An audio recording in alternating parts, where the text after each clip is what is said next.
just a bloke in a bar. What is up, ladies and gentlemen? Welcome to another episode of Bloke in a Bar. And don't forget, NordVPN Defense Play of the Week will be in the show this week. But it's time to face a bit of music, proudly brought to you by Sportsbet. Morning all, let's do it. Let's just dive straight in, face the music, a bit of moving, bit of shaking, some surprise performances of some absolute spuds of the competition this week. So we'll jump into it. All right. Wow. First game, Tigers 6, defeated by Warriors 32. Roo, you had the Wires head-to-head, $1.39. Kempy and Matty, you had them to cover the 7.5. So well done to you guys. Next game. What'd you have, mate? Tigers head-to-head. Oh, damn. That Close, sucks. too bad. Got robbed. Hopefully you're still in the comp in a few years. At least we're in the top 15, mate. So Huge. got that. All right. I think we are 15, actually. No, I don't think so. Congratulations. No, I think we're 15. No, a couple other teams still got to buy. So when you actually do it by the wins, you're 16. So, yeah. All right, next game on Super Saturday. Finns. Thankfully, we were the most embarrassing loss of the weekend. Finns 0, defeated by Sharks 66. No points for anyone. Plenty of Finns minus 3.5. Finns 13 plus. I did have Sharks 13 plus on the feed, just so you know. Yeah, and you also had them 1 to 12 here. That's So great content. You like doing that a bit, don't you? Sort of hedging your bets around a That little wasn't really hedging. That's like, I was more in one direction. bit. Yeah, losing twice. Yeah. In 2 different ways. Finding different ways to lose. I predicted, I thought they were going to lose by 66 points, to be honest. Yeah. Saw that coming. Fantastic. There you go. So you had them 1 to 12 for Face the Music. Then the Dogs, 16, defeated by the Milk 40. Only one person got points here. Kempy, for content reasons apparently, took the Raiders to win 13 plus, which was paying $6. So well done. Oh, yeah, the comeback is here. It is here. See, before it was content, but now I'm locked in. Now I'm ready to go. Okay, so now you're locked in. I'm making a serious push. For, but ironically, for content, because it's going to be the greatest comeback of all time, and it's all for content. Okay, well, Purposely tip shit, and then start tipping properly towards the end of the year. yeah. We've definitely ticked the first box. Can't wait to see the second part of the content plan unfurl here. So that'll be good. That'll be good viewing for everybody. Chooks 28 defeat the Eels 12. Kempy, you took the Chookies head-to-head, $1.20 in the back pocket there, mate. Well done. Matty, Don't spend all at once. you don't spend it all at once, exactly. Matty and Tommy, you had the Chooks 13 plus $1.74. I had them covering the 14.5. That's how you do it, people watching at home. We're on to Sunday now. Souths 26 defeat the Knights 24. Only Matty wanted to touch Souths. He had them 1 to 12 for $3.30. Well done, Matty. That's a bias bet, though, so it doesn't really count. I think we had to convince him as well, didn't we? Yeah. To get on. Yeah. Oh, that was way before. Regardless, pretty disappointing stuff from you there. Matty, Manly 18 defeated by the Cowboys 19. Denon and myself, we both took the Cowboys head-to-head for $2.52. Easy money, that one. Good stuff. Good to see the content plan really starting to unfurl here. It's a strict program, too. We planned it all out. It's all coming to fruition. Well, it's been meticulous up to this point. So, good stuff. Storm 22 defeat the Titans 18. No points for anyone in that one. A little bit of a speed bump for the content plan there, Kempy. Origin, we've got to look back. That was included this week as well. Queensland 12 defeated by the Blues 30. Roo, you had the Blues plus 5.5. Weren't confident enough to back them head-to-head, but you took them with the 5.5 start. Like that. Weak stuff. That is fucking The other weak. Blues fans, you had them 1 to 12, so you didn't actually get any points despite the fact you stayed at 1. Matty, though, had Cleary man of the match at $7.50. Wow. Beautiful. Well done. Huge. That's to Matty. huge. Round 19 results. Matty, $14.44. Kempy, $11.70. First time in the double digits for the year. That's Myself, $4.42. Guru, $3.29. Tommy, $1.74. Matty again. Oh, Your wow. words, don't spend it all at once. Yeah. That's pathetic, isn't it? It Well, is. that's No, it yeah. really is. But it's good content. Yeah, Yeah. 100%. Honeymoon period's over, mate. 100%. Now the real tippers. Well, you build a bit of a dynasty, then you have a shit week, and now I'll bounce back. So Oh, dynasty. You're welcome. Yeah. You reckon it's 2 weeks of good tippers a dynasty? Well, Yeah. Jesus I mean, Christ. you guys were arguing over who's coming 15th before. So, Yeah. yeah. And Well, technically, you're I'll give coming you a last tip. right now, technically. Well, it's true. Yeah, it's not a tie. It's not in the bottom 15. That'd be all right. So overall, Roo, 139.35. Myself, 135.82. Matty, bit of a move here, 132.37. Daylight, Denon, 89.79. Ooh, and he's Timmy coming. / Tommy with an 8 weeks of no tips submitted at all, 65.91. Ooh, I'm coming. That's scary for you boys. I'll be looking over your shoulder. Yeah, especially with God, this I hope content you plan. catch him. That'd be hilarious. Yeah.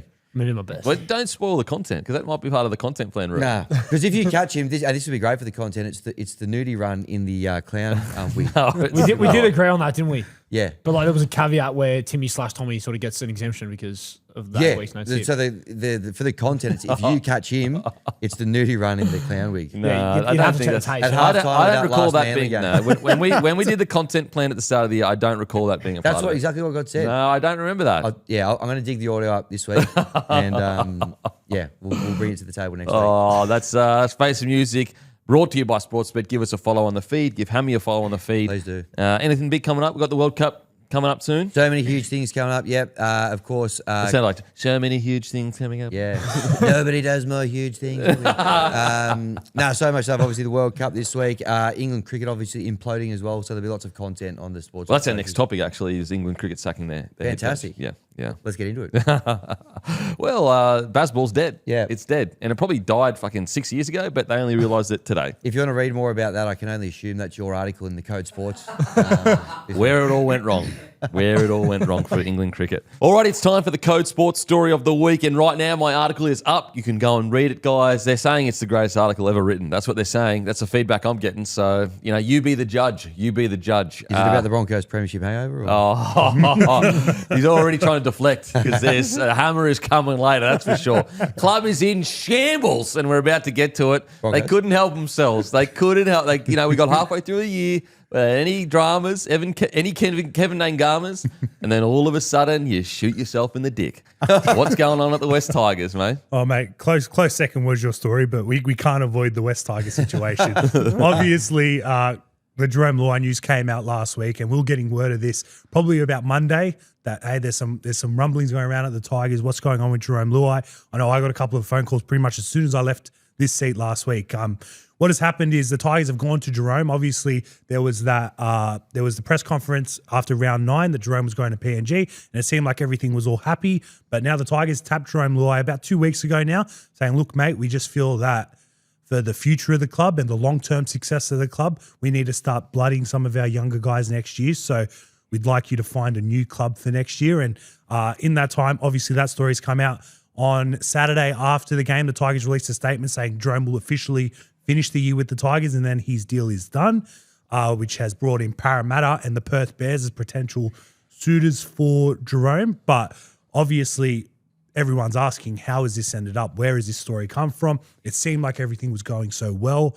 From my understanding, after that signing with PNG, it's kind of just started bubbling away. There's obviously been a few relationships strained. There's been a few guys that have looked at the situation and gone, we don't really want him here. He's not all in. And now recently, when you say there's been a few guys saying we don't really want him here, he's not all in, are you referring to administration, playing group? All of the above. There's a few. Like obviously, Jerome's got a tight group of friends at that club that are going to be loyal to him and stick by him no matter what. And I think that's fair. And that's probably where a lot of people are going, how can this happen? Because we've seen all these guys that are at the club are guys that Jarome has helped brought in. But I think from an administration standpoint and from player standpoint outside of that group, there are guys that have had questions on Jerome's loyalty to the club since.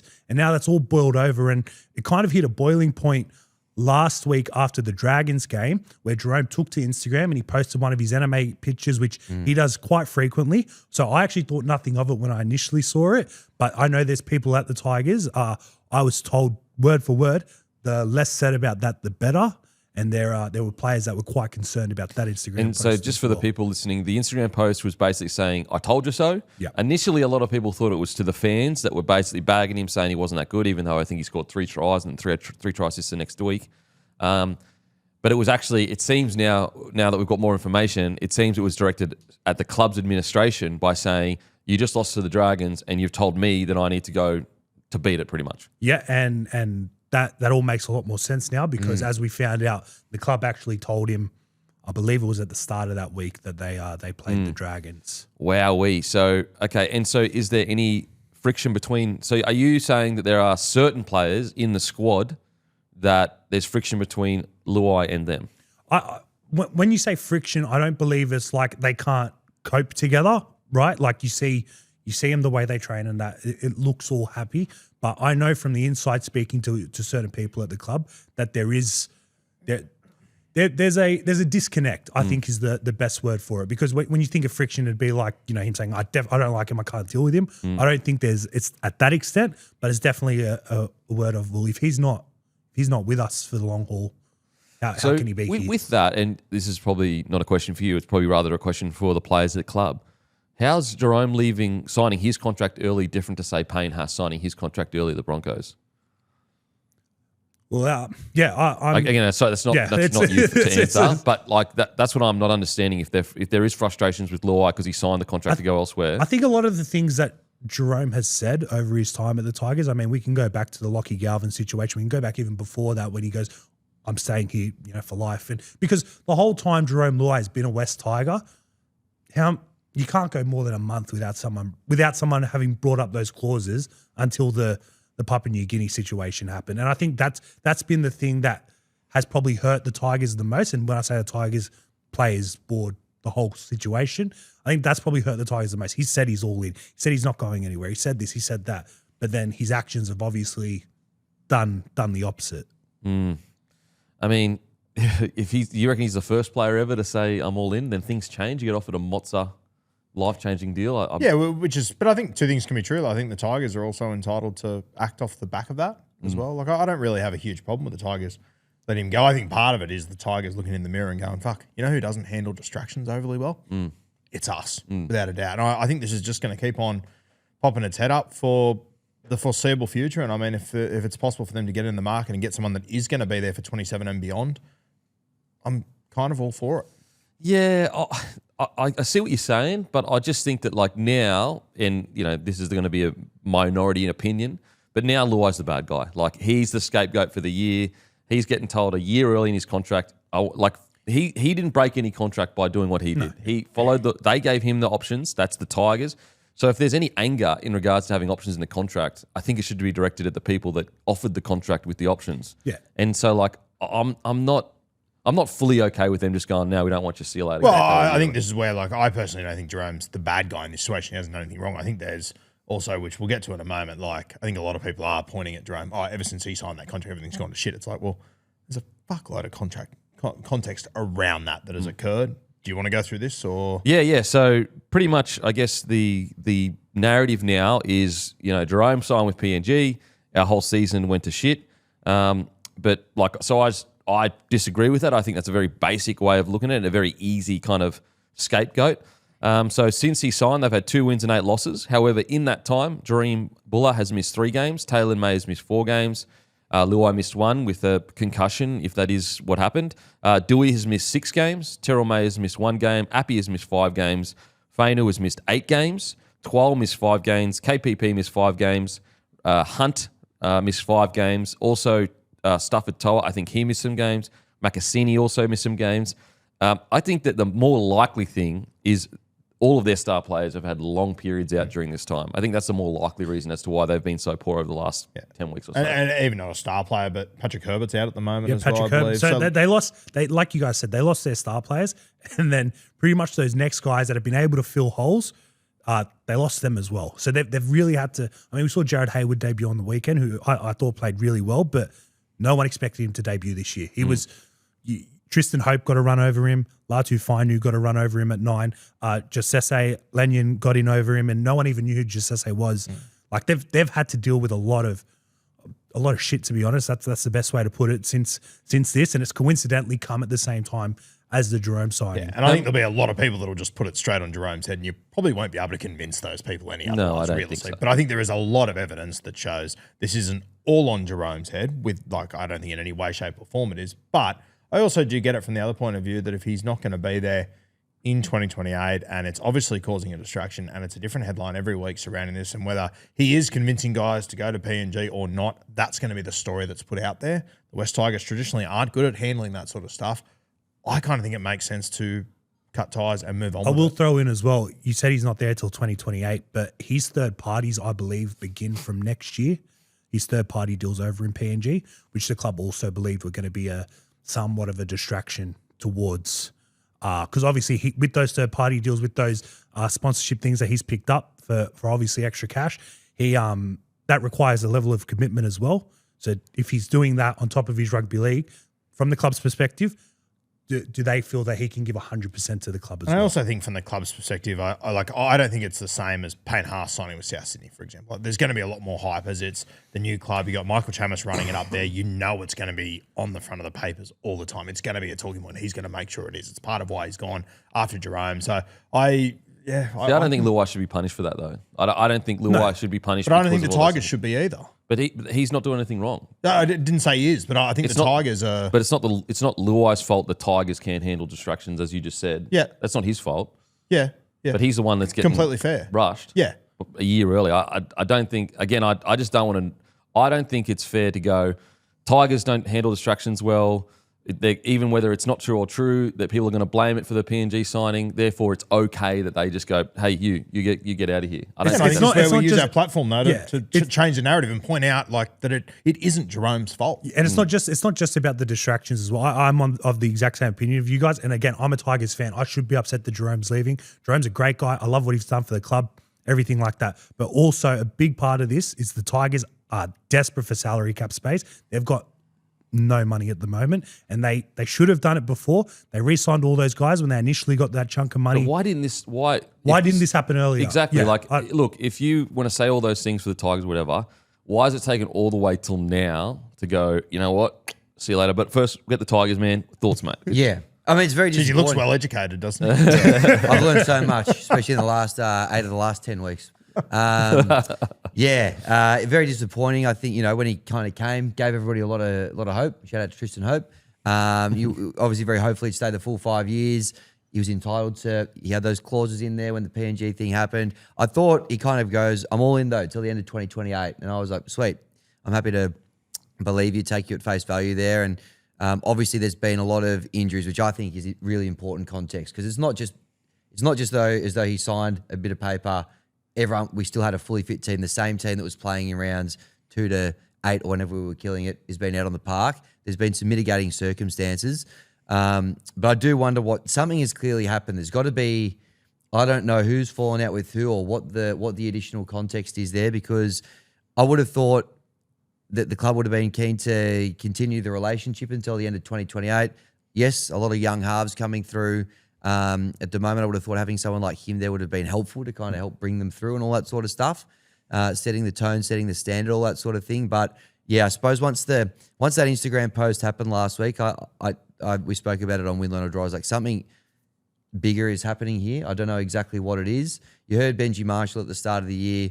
There was all those clips going around of him going, we actually stand for something here now. If you're not all in, there's the door. And it feels like there's maybe a bit of a sense that maybe now he's not all in. He's heading to PNG. He's got the he's got the you mentioned the third party things, other commitments or whatever next year. I suppose they've tried so hard to build that culture, and I feel for Benji here because young coach coming through. I feel like he really kind of went all in on the Jarome thing. I want to get this guy here who can help me bring a culture. The guy's told me he's all in. He begged Jarome to come. Exactly. Yes. So he really put a lot of energy, effort, time, all that sort of stuff. We had that nice little honeymoon period start of the year. It felt like things were going well. To have it kind of change, he was entitled to do it. He had the clauses in his contract. I get it, but I can understand Benji feeling a little bit hard done by going, fuck, you told me that you were in for the long right. You told me you told the media you were here for life, all that sort of stuff. So if those two have fallen out, I can understand why it's happened. I think Benji's entitled to, despite the fact that he hasn't broken any rules, all that sort of stuff. I get why Benji would be feeling a little bit pissed off and a little bit flat. See, with Benji, he agreed to bring Luai to the club with those clauses in the contract. If it is the case that, if you're not all in, bounce, why did Benji agree to come to the club with the clauses in the contract? Yeah, I think the Tigers expected a bit more success in the first couple of years, to a point where they could go, if we get this success, he's not going to leave. And I think that's how it was tracking. Obviously, PNG is the wild card that, there was not another NRL club, remove PNG, that would have got Jarome to leave the Tigers. But PNG is the wild card that, how can you say no? How can you say no to what they offered him? That's for sure. But you can't also, with Benj, I think the thing, it's easy to bring him there and then you build a relationship with someone. And it's like this with life, I guess. You expect a bit more than what you initially did, the closer they probably got and whatnot. And then it hasn't sat with Benji the way that Benji probably thought it would have. He probably thought, you know what, everything's going to be all right. Everything's going to be good. But then just slowly and slowly, things start to deteriorate. And Well, in Like, you regards can't to his blame commitment, human emotion. in regards to his commitment, in his last 3 games, in one of the games he scored a hat trick, and the next game he had 3 try assists. Obviously, the game against the Knights was an absolute slinger, but like, is that not a committed bloke? Like, I don't. Yeah, I'm fascinated to know what the straw that's broken the camel's back is here. Honestly, I would rather hear as a fan, obviously I don't like that this has happened. Yeah. But if you're telling me, for example, there's been a blow up at training and a senior player and him, they don't get on and it's actually hurting the squad, I would be like, okay, I understand now the parting of ways. But I feel like all these other reasons, they just don't stack up for me. Like I think that they're easy ways to explain away something that clearly is more significant to what you're alluding to. I think there's more to it than simply we want to free up cap space. Because if that was the case, they knew what their cap was going to be when he signed with PNG. Yeah, they could have immediately said, all right, mate, you've signed with PNG. Just so you know, mate, we respect that you can do that. But here's 6 months or whatever. You need to find a club next year. Now, I don't necessarily agree with that because like there are plenty of players that sign as far out as Luai has, and they don't get pushed out of the club straight away. I think it sets a scary precedent if we just go, it's all good. The clubs just tap blokes on the shoulder and see you later. That because they've signed. I mean, the whole reason the November 1 RLPA push for the November 1 was to give players ample time for their families and everything like that to prepare to move somewhere else. So I tend to lean toward more to you, Hammy. I think there has been something that has happened at training, and I think they've looked at it and said this could become like all those other reasons. I just don't really buy that much. I think there's something that's happened at training. They've looked at it as a coach and administration, said this is going to get even worse before it gets better. It's going to hurt our footy, even if he is at the club next year, and that's why the tap of the shoulder comes. If they would have done this 2 weeks ago, could he have left before June 30? Technically, if they said, there'd be anything to do with that timing potentially. Maybe, but then it was after June because it was at the start of he's saying if. Because it wasn't. I guess the as only you said, question, they waited 6 weeks or whatever to make that call. I'm just throwing out hypotheticals. it's a good hypothetical for sure. The only thing I'd say is like it kind of goes against what they're saying in the sense that they're basically saying that we're going to be a better side next year without you in it to a degree. If their goal is to make the 8. That's 100% what that has to be what they're saying. If they're saying, hey, we've got these guys that we need to push through to first grade, that's saying, Jarome, you're blocking them. That's 100%. Well, the only thing I'd say though is I don't think that this, respectfully, I don't think the club has the grace to take a step back next year. No, they can't. They literally, and so I think this is what they can't. The amount of pressure that's going to be put on whoever comes into that jersey next year, because the best thing about Jarome, obviously he's a great player. He can handle it. He's been there before. His whole career, he's had like the type of character he is. He's had people coming at him, pointing fingers at him. He's that fall guy. He can take that. If it's Javon Andrews, if it's Jake Averillo, who hasn't played in the halves for years, if it's Latu Fainu. Does that explain maybe the $700K to Averillo? Maybe I think it. Yeah, Averillo was always being brought in to play in the halves. Eventually, right? Yeah. They see him as a running. Benji Marshall sees him as a running 5'8". So I guess that decision was made internally, at least before Luai found out about it a bit ago. Why they went so hard after him? Because we were all looking at the $700K going, that's a bit for a utility, that's a bit much. But he was going to play in the centers. He was supposed to play in the centers. Thoughts on that? Yeah, I think there's method to the madness there. Like because the timing of it felt a little bit strange, all that sort of stuff. He's a good player. I think he'll be good at the club. But yes, it probably adds a bit more context to the other one. The other reason I think something has gone down and happened that made it untenable or like. The fact that they're willing to pay $500,000 of his salary for him not to be there, like I know they're going to free up a bit of cap space, might be able to bump a few other guys. I don't know if it's that much. I think there's a push from the other. Even clubs if it's $300,000 or $400,000, it's still a lot. It's a lot of money to pay someone to not be. I will say as well, what I'm I guess a little bit surprised at is like if you add $700K, another 300, we'll just go minimum $300K. That's $1 million of money and you're saying you're trying to get rid of Luai to free up cap space to re-sign other players, then why did you go out and sign Averillo for $700K and you're still willing to, that's $1 million? Yeah. Like if you don't sign Averillo for next year and you keep Luai for next year, you'd have at the very minimum $700,000 to re-sign these players, which you essentially are going to have anyway if you have to pay $500K in Luai's contract. I do think So that's where I think I agree with you, Hammy. I think there's something that's happened and they've gone, this is going to get way worse before it gets better. There has to be more to Yeah. it. Well, look. Only thing makes Yesterday, sense. for example, and we haven't touched on this. Martin Luai, Denny Weidler from 9, he was on Triple M. He said pretty much the same thing that I said, that we're hearing. There's a bit going on with Benji and Jarome. They're not as close as they once were.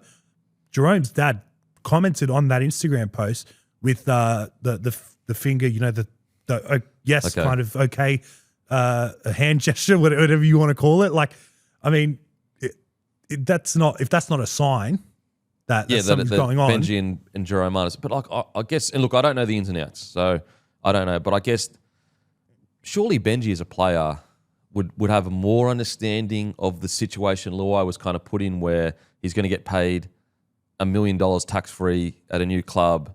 Like, as a player, you'd kind of go, again, I don't know what's been said privately. Maybe Luai has said to him privately, like, I'm here, and then it just blindsided. Do you know did it blindside Benji when he signed PNG? Like, so when, we're going back a little bit now, but when Benji came, The West Tigers, Jarome Luai. Round 1, 2005. when Jerome came in and he said, hey, I've got an opportunity to go and see PNG and they're looking at an opportunity to sign me.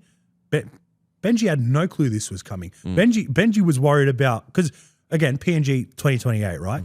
Benji was worried about the other clubs and the clauses for the other clubs to come and get him. And when Jerome sat him down for this conversation, I think even then, the whole, I'm going for a trip, I don't think it kind of hit Benji like, I don't think we're a chance of losing him. He's just going to have a look, But then I think when he came back and went, Benji, I've got an unbelievable opportunity. I think like Benji said, I can't quote him directly, but he said, the dad in me, the friend in me, go for it, But I think there's also that side, the coach in him that feels, mate, I have literally given you the keys to this club and you've gone and gone back on what you have told me, because we all heard what Jerome said the last couple of years. So all those things that Jerome said to us, he would have been saying to Benji as well. Look, I get it. I get, as a Tigers fan, when a player says they're all in, but the amount of pressure, he's getting hounded constantly about those clauses, and then he just says like, "Yep, no, I'm all in. I'm staying for life or whatever." Like, I'm saying he told people at the club that the club was 100% blindsided by him. I've heard that from people at the club.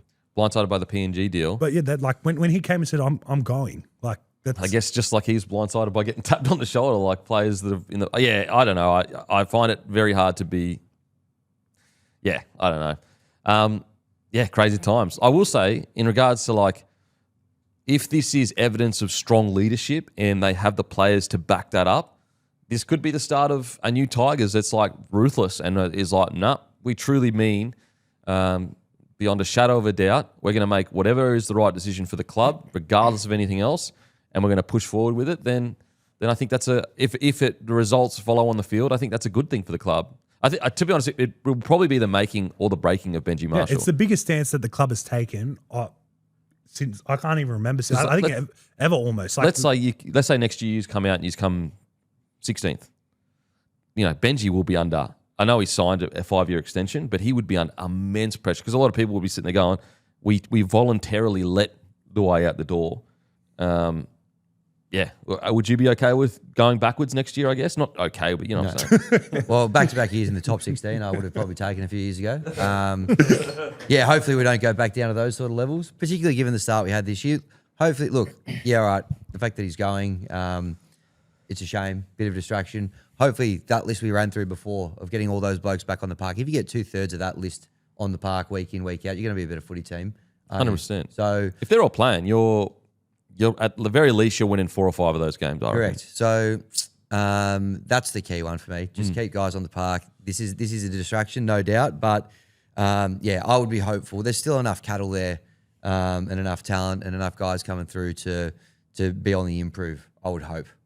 And so the direction of the club, whether however we feel about it, is we are taking this money and we are signing. Do you know specifically who they're looking to re-sign? Samuel Afinu is number one priority. So he not only by the club but by players is the future captain of that club. They think he's their out and out future.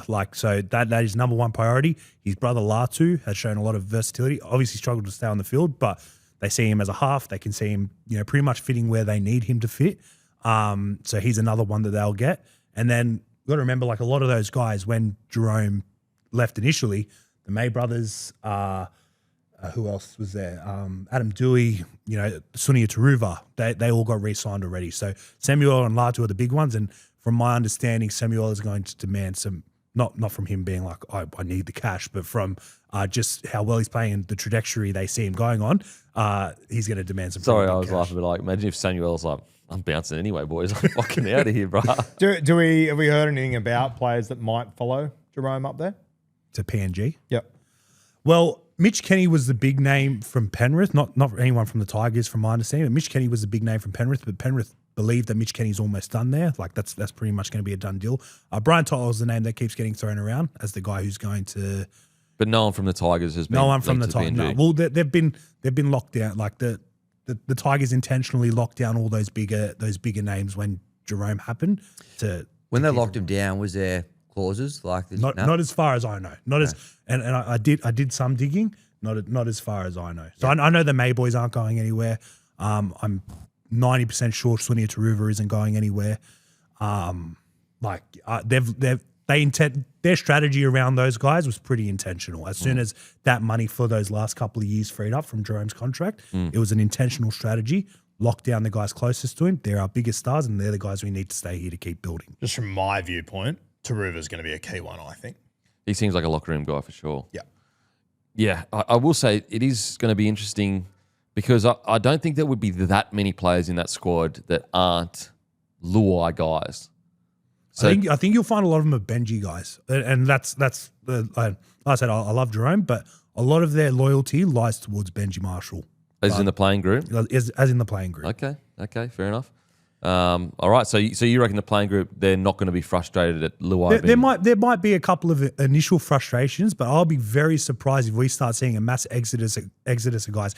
Not necessarily a mass exodus, but more like just this, like you see it on the field. There's frustration that Yeah, like, and if you were I to think drop Luai tomorrow, would there be frustration in the playing group? 100%. And I don't believe Luai will be moved at all this year. He will finish the year as their club captain, and Sean Millenkamp said that the other day. We saw frustrations on the field, obviously on the weekend. They didn't look great. But I will be extremely surprised if we start seeing this bubble over into other players having issues, because they wouldn't have made this decision. I know how close Benji is with a lot of those players without consulting people first and sussing out the waters. Okay. I love when I run into people I used to teach with and they're like, what are you up to nowadays? I'm like, I analyse emojis from strangers. It's Japanese anime now. What are you guys up to? Choose a job great you stuff. love, never Yeah. work a day in your life. Yeah, absolutely. Look, the main thing is I hope that the Tigers are stronger for it. I hope it galvanizes. I'm not using that word. I know that's a word you're not supposed to use, That's Galvin. uncalled for. Apologies. I hope it galvanizes the squad. But yeah, I guess we'll see. Mate, that's the Code Sports story of the week. Make sure to go and sign up, codesports.com.au/bloke. And thanks, Tyson, for joining us, mate. Appreciate Thanks, it. boys. The team of the week, which is any changes, boys, when I sent that through? I thought it was good. I will say you fucking left me hanging a couple of weeks ago. So I sent through the team of the week. As I do always, I never get any comments back, but I send it through. Unimprovable. And yeah, I'm perfect every week. I get it, guys. I get it.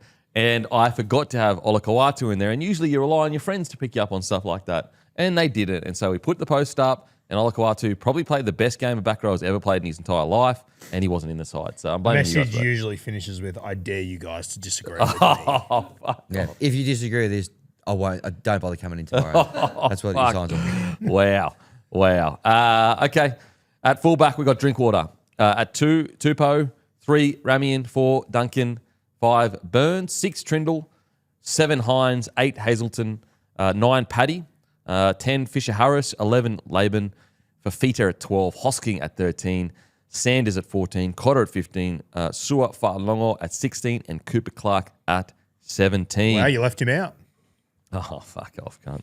Who'd I leave out? Man? That's crazy. Huge call. That's who to leave out. Broncos bias. Okay, let's get into the review. And it is the first game of the round, really, on a Friday. Warriors v. the Tigers, 32-6. 32-6.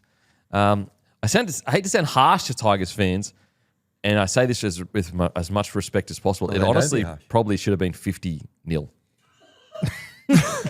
It was 11 line breaks to 1, and that line break came right at the end. I'm not even being facetious. Like, Warriors actually left a lot of points on that. And one of my biggest concerns with the Warriors, which we'll get into, is their inability to convert momentum. But I'll go to you first in regards to this game. Yeah, that just goes to show the ticker of the boys, you know? Oh, yeah, the yeah, scramble, not letting those 11 line breaks let it blow out to 50 points. And they were well buoyed as well by, huge debuts for the club this week, not only on the field, but ground announcing. There was two very great performers, I thought, on the weekend. Is there any concern of a curse from you guys being ground announcers and you getting pumped? No, not really. Not really. We're just on a training trial. Captain being shown the door. Yeah, same week. No, we're on a training trial, and as I said last night on Matty Johns, I hear there's an extra 1.2 million in the cap, so we're happy to do it for 1.1. So Sean Millenkamp, please hit us up. So the win, learn or draw Never podcast. Lose. Win or we learn. You are responsible for pushing the way out. Is that what we're hearing? No, not at all. Not at all. We were responsible for that scramble, getting the boys up, and not letting it blow out. Wait, did you say you'd do it for 1.1? Yeah, more than happy to do it for 1.1. You just love the club, eh? Absolutely. That's beautiful. Absolutely. What did you learn from your debut? I learned that it's quite hard to get the crowd up and about when they're 30 points down. When it's 4 degrees with the feels like of 2. I learned that. Yep. Any shockers? Like, was there anything that you threw out there that just got... Morty had 1 or 2 hot mic incidents where he was kind of doing a Tigers, and then I think Macassini might have knocked one on, and he still had the mic on. He went, oh.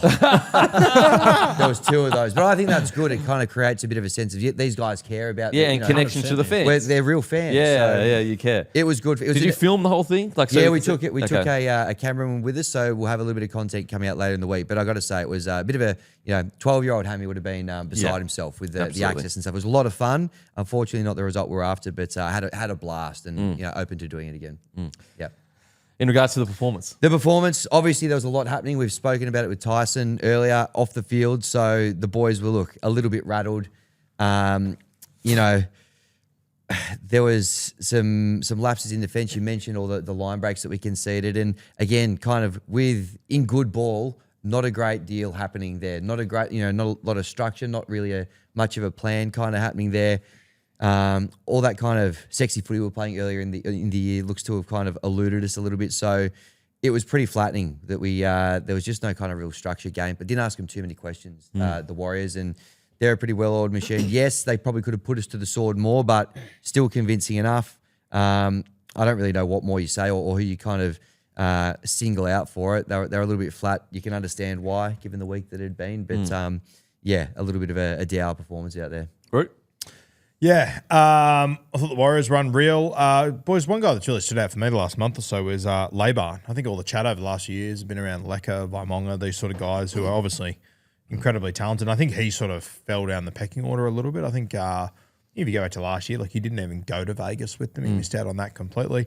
I think last month or so, ever since the Ford injury, I'd probably argue he's been their best forward the last month. He's been unreal. Mate, he's been outstanding. And sometimes, obviously everyone's got a different path to first grade and a different, path to playing their best footy.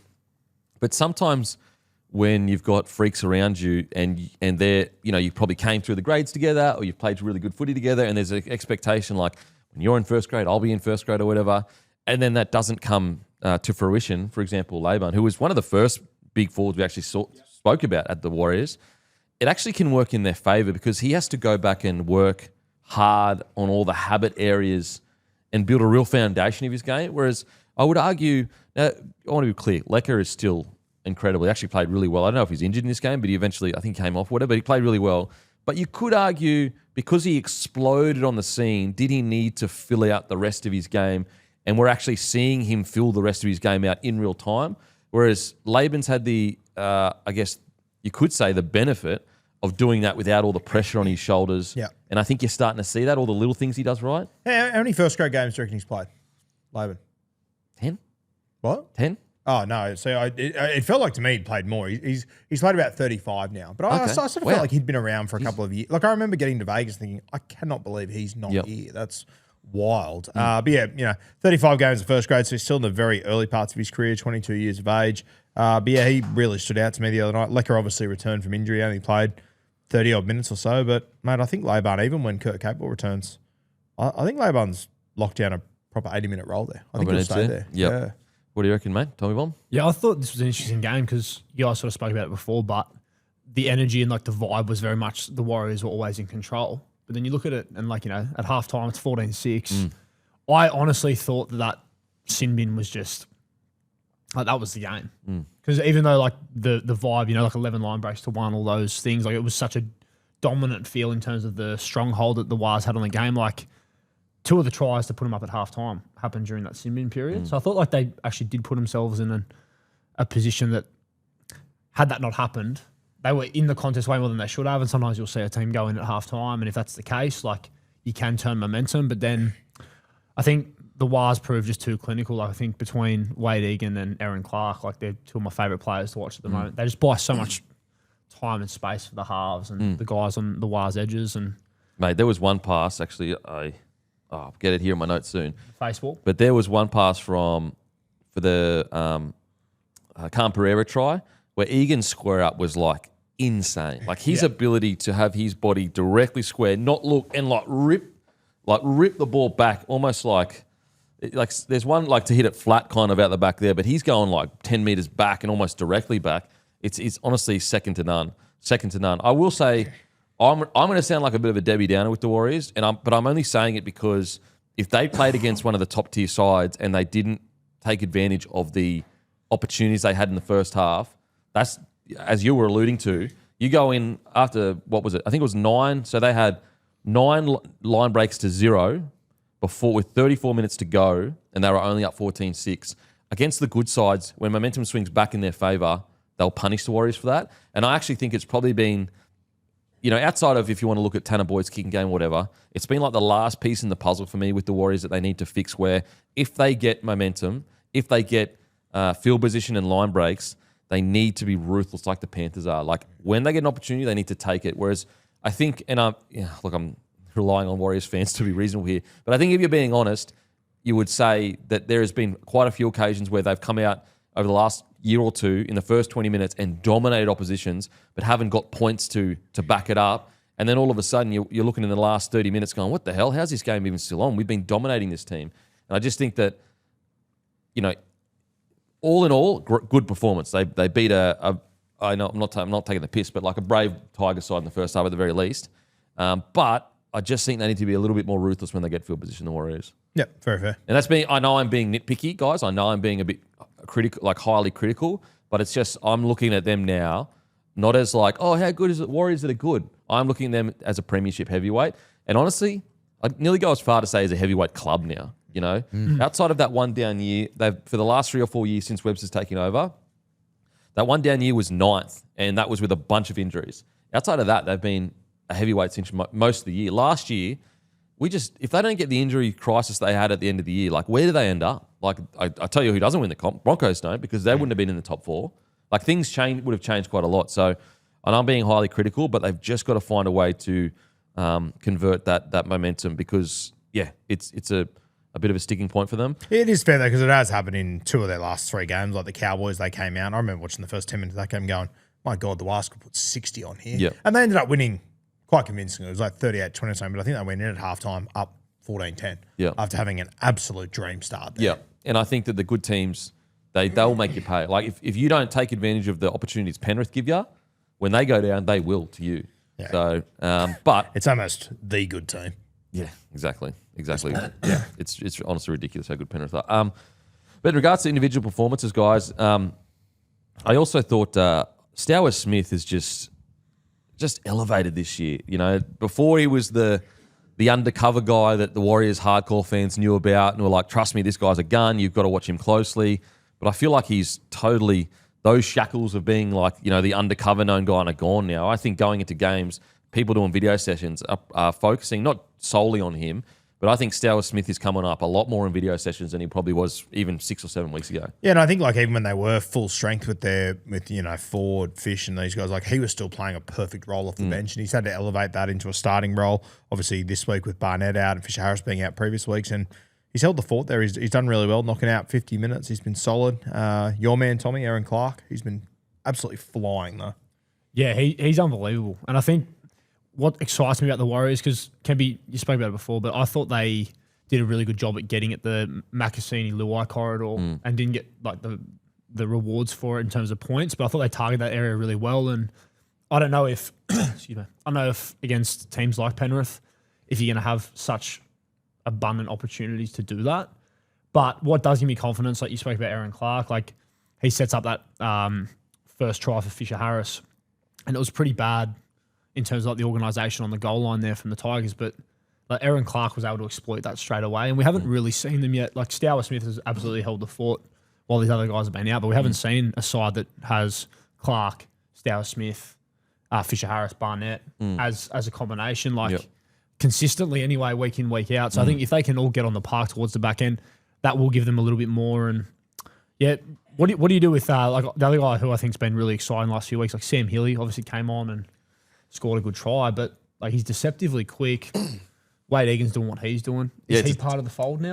He definitely is. I think that at their best 17, he has to be the 14. I don't want Egan out there playing 80 minutes. I know he can do it, but it is an interesting one. I spoke about this probably 6 weeks ago or so, whereas like, fuck, if I'm a club, like I would be throwing a bit on guys like Owen Paddy and Sam Healy. Now, Owen Paddy is probably out of even contention now that it seems like he's taken that Raiders starting role.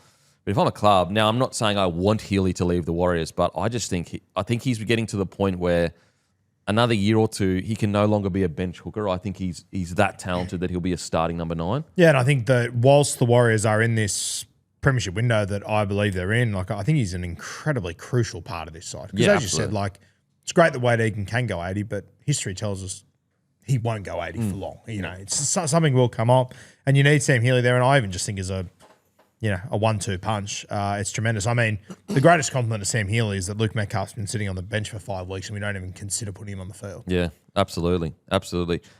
Just quickly, just on that though, like so the way they used him on the weekend, Healy comes on and plays the last 19 minutes. So obviously you're only using one of your 8 changes on hookers.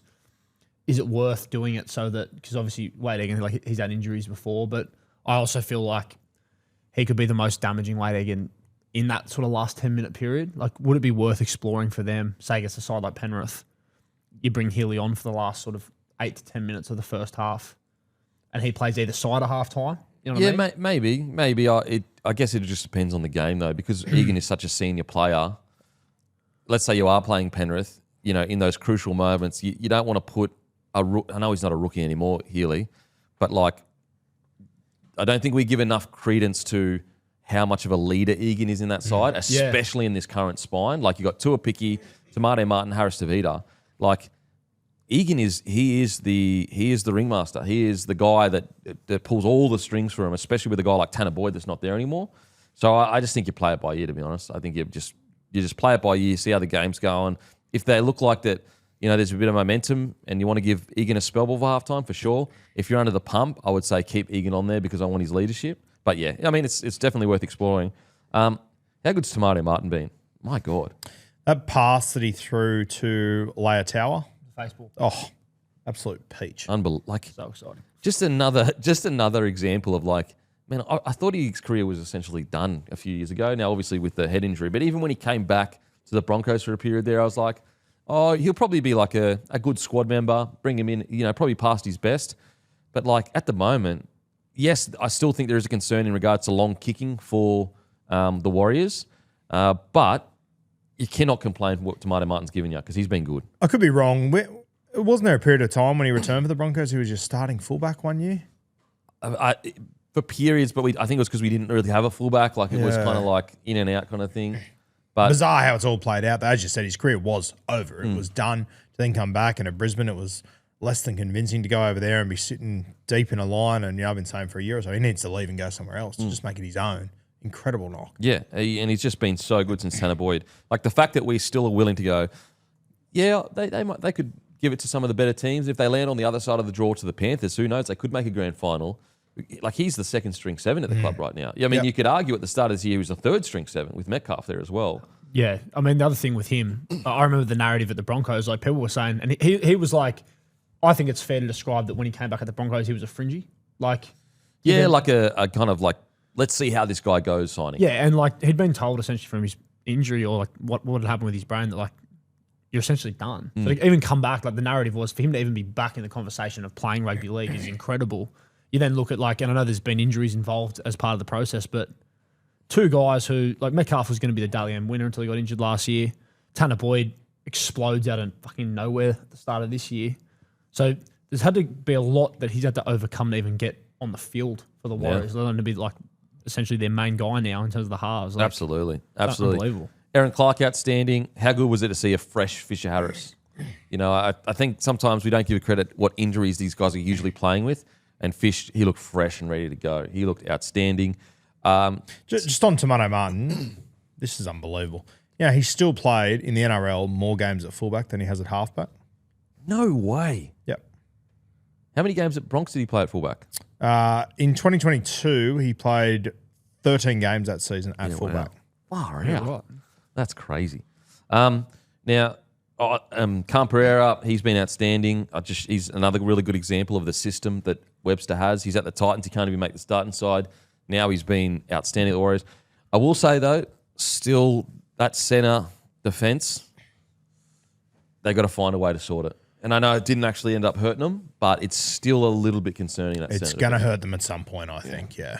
But I did actually think Lautau was much better than he usually is, for sure. And their attack was outstanding. Some of the runs that Lautau had, geez, like he is, he's a big boy, far out. He's like a front row out on the edge there. But anyway, so solid performance from the Warriors. We'll speak on the Tigers quickly. I was watching closely because I'm like, what has changed? Because even their defense at the start of the year, it was great defense. It was really, really good defense. And look, I don't know whether this is correct assumption or not. So this is just me speculating. But just watching them, like I wonder how much contact and wrestle they do compared to other clubs. Because I just feel like they look a little bit sloppy compared to the Warriors in contact and a little bit just not as smooth. Like when I was watching, and this is very nitpicky, but when I'm watching the Warriors in a tackle, it all looks smooth, everything, you know, your third man in, you turn them on the back. I was looking at the Tigers, and I just don't know, do they have top-tier wrestle and contact? I'm just not sure that they do. And again, this is pure speculation because I'm not at training and I don't know. But I will never know, but I would love to know, relatively to the top teams, how much wrestle and contact do they do? Because like 11 line breaks. Now, I know some of that has to do with reads and that, but the reads come off quick play the balls. And yes, I just feel like there's been a little bit of a drop across the board in the Tigers standards mid-year. Now, maybe that's because it's a case of Benji's literally just trying to get blokes on the field. And they can't train during the week because they're all injured. Because we just, early in the show, we'll read it out again because you may have missed it, but over the last 10 weeks, Bullers missed 3 games. Taylor May's missed 4. Now he's also out again, so he'd be 6 or whatever. Luai 1. Dewey 6 missed games. Terrell May 1 missed game. Api Coruscant 5, but that'll be more now because he's injured. Fainu 8 missed games. He's also, I doubt he'll be back as well. I know Benji said he's sweet, but I'd be surprised if he is. 12 5 missed games. KPP missed 5 missed games. Royce Hunt 5 missed games. Makasini a missed game or 2. Stafford Toa also missed some games. And I wonder whether they're just feeling the effects of a lot of their squad not training as much as possible in the week because they're injured, you know, because it looks like it to me. Yeah, and I don't think there's any arguing there's been a standard drop-off there, for sure. There has to be something to it. Mate, what did you do when Stafford went off? Because, like, I found that interesting. Like, he had Tavana sitting there on the bench. He didn't go with that option. He had Latu Fano and he had Jared Hayward on the field. Jared Hayward, even that, mate, I find that a bit bizarre that it's taken them so long to give Jared Hayward an opportunity. Yeah. He jumps on and plays 60 minutes in this game. Yeah. It was great too, actually. I thought But I feel like they've been telling us by their actions, we don't think he's ready for a long time. And then 60. 60 minutes. Yeah. Yeah. No, I thought he was good, to be honest, that he lifted. Yeah, there was a bit of a reshuffle. Obviously, Latu's on the bench there, so he can move a few guys around. I know the week prior, Dewey basically kind of pushed out to the centres a little bit to kind of facilitate that. But yeah, to your point, Kempy, lots of chopping and changing. In the back line, like, there's been some similar names there. They've all played different positions in the back line through the year as well. So which doesn't help. Doesn't help things. So very hard to cut. We have been torn to shreds through the centres a little bit, and, you know, sometimes Skelton on the weekend, he jammed in quite a lot from the wing, and they kind of found a little bit of joy down there. But if you're trying to find defensive rhythm and patterns and stuff like that, I think the fact that they've all moved around so much, there's been some injuries, but there's also been some chopping and changing. I think that's probably hurt the defense. And surely Benji, being a 3 defender, would know the importance of having connected players that play each week together. Like I know it's very easy to put shit on outside backs and he's terrible and he jammed in here, and I get it. It's a running joke in rugby league commentary, but you have to make reads so quickly that having an inside man that you know what he's going to do. Like my best year, initially I had Hodges inside me, and then I had Darius Boyd, and I had Darius Boyd for quite a while, and I used to love being outside Darius because I knew exactly how he would defend. Whereas Hodjo was a little bit harder because he was so high level and he would like read things as it was kind of happening. It was harder to kind of react to him. Whereas Darius was very clear, like I'm either jamming in or I'm sliding. And that's like, we're talking about two of the best centers. I mean, two of the best players of their generation to a degree. And even that was hard to learn to be outside them. So I can only imagine if you're an outside back at the Tigers at the moment, like even if it's just like 1 week one guy and then 1 week the next guy and then 1 week back to the other guy, you never get enough reps to actually feel like what kind of player that center is. And as I said, like Darius couldn't be more different to Hodjo, and it takes time to learn that. And especially when as well, between their edge back roles and their halves through injury, they've been changing every 2 weeks as well. Makes it tough. And then the freaking, the edge back row, you're right, the edge back rowers have been out. So Fainu's been out for 8 weeks. And you've had the young fella coming through, what's his name? In the back row. Tony back Sakar. row. You've had him in. You've had on the other edge. The other Fainu. The other Fainu's come in. So you've had probably more of a middle. KPP, Fainu, which is more a middle. So, that's where, yes, I do believe that the injuries have a lot to do with it, but there have been decisions by Benji Marshall this year that I probably haven't agreed with. Now, maybe there is a lot more information that we don't know, but it must be the injuries though, right? Like when you consider everything you just said and you look at it, like, and there's a bit of a whisper or a vibe that like, are they training hard enough? And like, Luai missed a tackle on the weekend where it was just a straight up miss, where it was more so, and this is the standard that I guess he's set for himself. It was around the 40-metre line, and like they made a line break off the back of it. It was like so out of character, and you could see straight away, he's like, oh fuck, they went straight through. But then I look at Royce Hunt, like, I've never seen him as fit as what he came in at the start of this year. So it's hard to read where you're like, some of them look the fittest they've ever been. So the training, obviously, even earlier in the year, maybe it was of a certain standard and they've had to drop it off because of people being injured and trying to get guys on the park. But I mean, either way, like you're inevitably going to make it hard for yourself when you are mixing and matching those guys. Like, that's what I guess is so surprising is like, I get the injuries being a reason for chopping and changing, but the weeks that there's been chopping and changing for no apparent reason that we're aware of, that surprises me. I wonder if the other aspect to it is some of these guys that have or could have been more mainstays and consistently in those spots we're talking about, they're young guys. So I wonder if there's part of Benji who's toying with that a little bit where he's like, fuck, I don't want to put them in there week in, week out where they then become the scapegoat. And he's done that with confidence. Like, well, it's going to happen anyway, right? Yeah, like for example, he's and this I definitely have disagreed with, and maybe it's because they've had so many injuries, but even when you guys were relatively full strength, I truly believe Macassini in New South Wales Cup would be better for his development this year, but he's backed him in, which is maybe in the long run, it'll be the right call. And so, it's just confusing, mixed kind of like, where are we landing here? Yeah, for sure. Particularly given the fact that we started so well. As you mentioned, like our defense was one of the best defenses in the comp until about round 7 or thereabouts. Like we were only conceding 2 or 3 tries a game, but definitely dropped off a fair bit. Without putting the boot into the Tigers, can someone explain to me on Fainu's try, the ball's on the ground, how you can just push another player out of the way to score and no one says a thing? Bizarre. The video ref, honestly, like, I don't know what's happening anymore. It's bizarre. How much more blatant could that be? Like, it was clearly a push in the back. Crazy. And the video ref at the moment, I'm shocked. Like, I'm shocked at the things that they don't even check or look at. And it sucks because obviously it was their only try. But come on, guys, a bit of sense of occasion. He's been out for 9 weeks. And return. We're trying to keep him at the club. There was no kick pressure on that play. I know that doesn't change what you guys were just talking about, but like Dewey was kicking from the most vulnerable position. Like they could have put him under so much more pressure, and it just felt like he had so much time to kick that. Adam Dewey, the big fella. He is a great player, and effort can never ever be questioned with Adam Dewey. And he was actually one of your better players, I think. Mm-hmm. I still think he falls into the trap of like, he just on the ball so much, it suffocates the attack sometimes. What are your thoughts? Yeah, I've been saying this for years. Like he's a great player. There's no doubt about it. I think that my big issue with him was I used to think his football was very premeditated. He knew what he was going to do before he was going to get the ball every time, and that's the shot that he would throw. I think that has developed as a ball player. I for years argued that he shouldn't be in the halves. I think he should be now. I think he's at a point where he can well and truly handle that role, but everything just has to be so Adam Doueihi centric, which is where, the other part of it where I do feel a little bit sorry for Jarome Luai is two halves partners. You have to play to suit their style or it's never going to work. Yeah.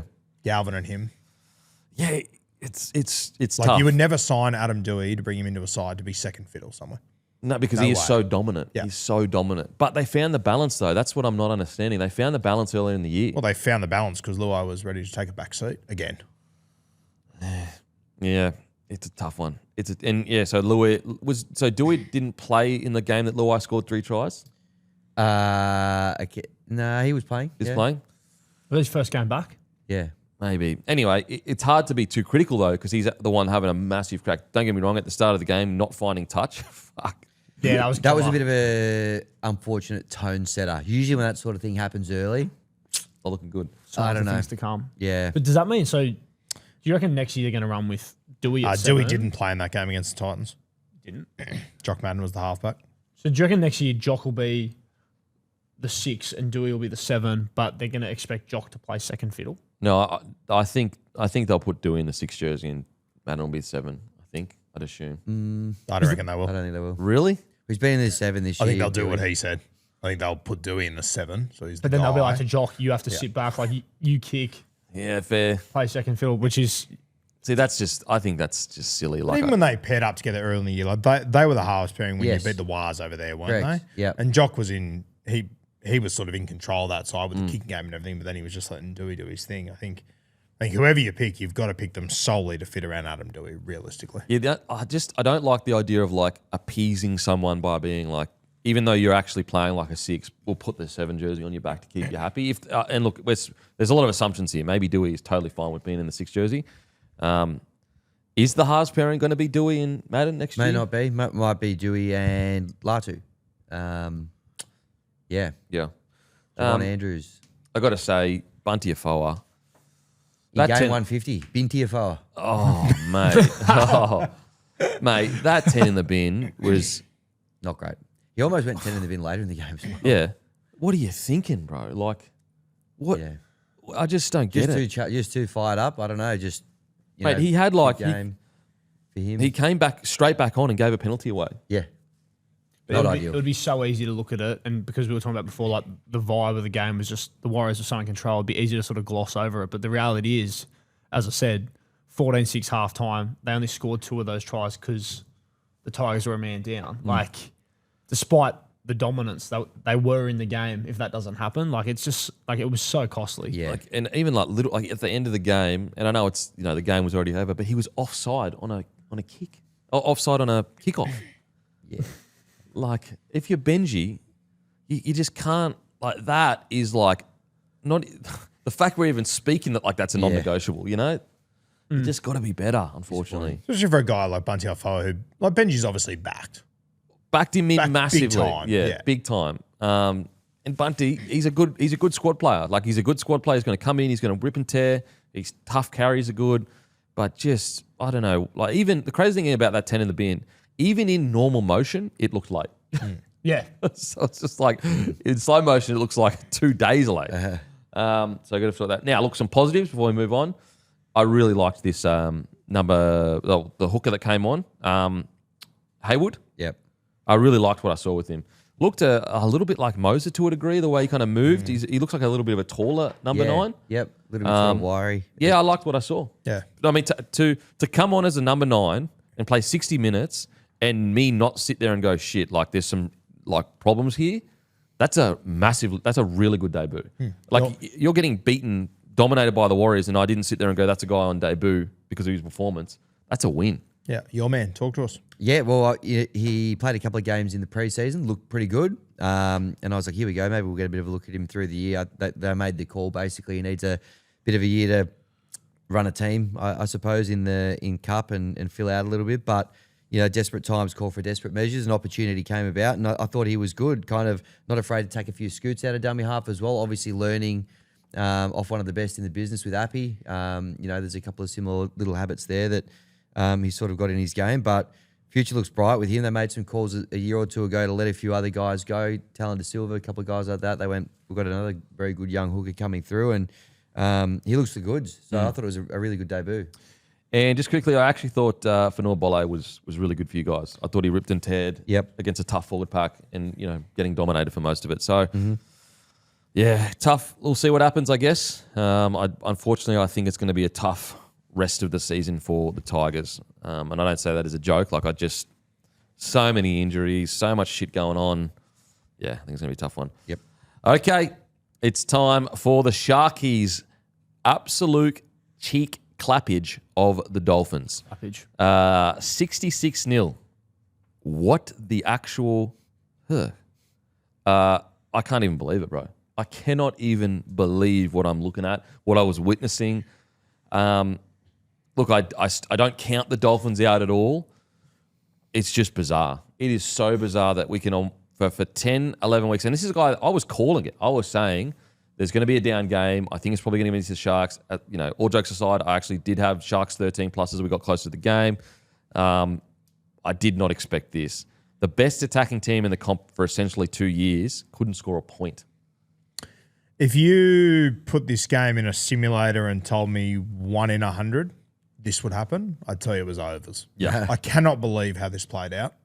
I'm with you, mate. I'm with you. It is mind-blowing. Now, let's just get straight into it, though. How bad do you want good? Proudly brought to you by Pizza Hut. My God. We had an Origin night. Ooh, and we had thick crust. It was all fluffy. It was so good. It's Nicho Hines' record break. And actually, let me show you the great Kamali was right at home on SEN. Well, I'll show you right now. I love Notty. There we go, Notty. Hazelton. There we go. Tupou. Get him. Have the legs. Nicho to the right. He's got a Notty. Nicho to the Notty. Quickly. Hines. Yeah. It's going to be a tough gig. It's going to be a tough gig.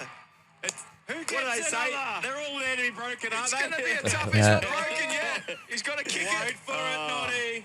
What year was it? 2002. Okay.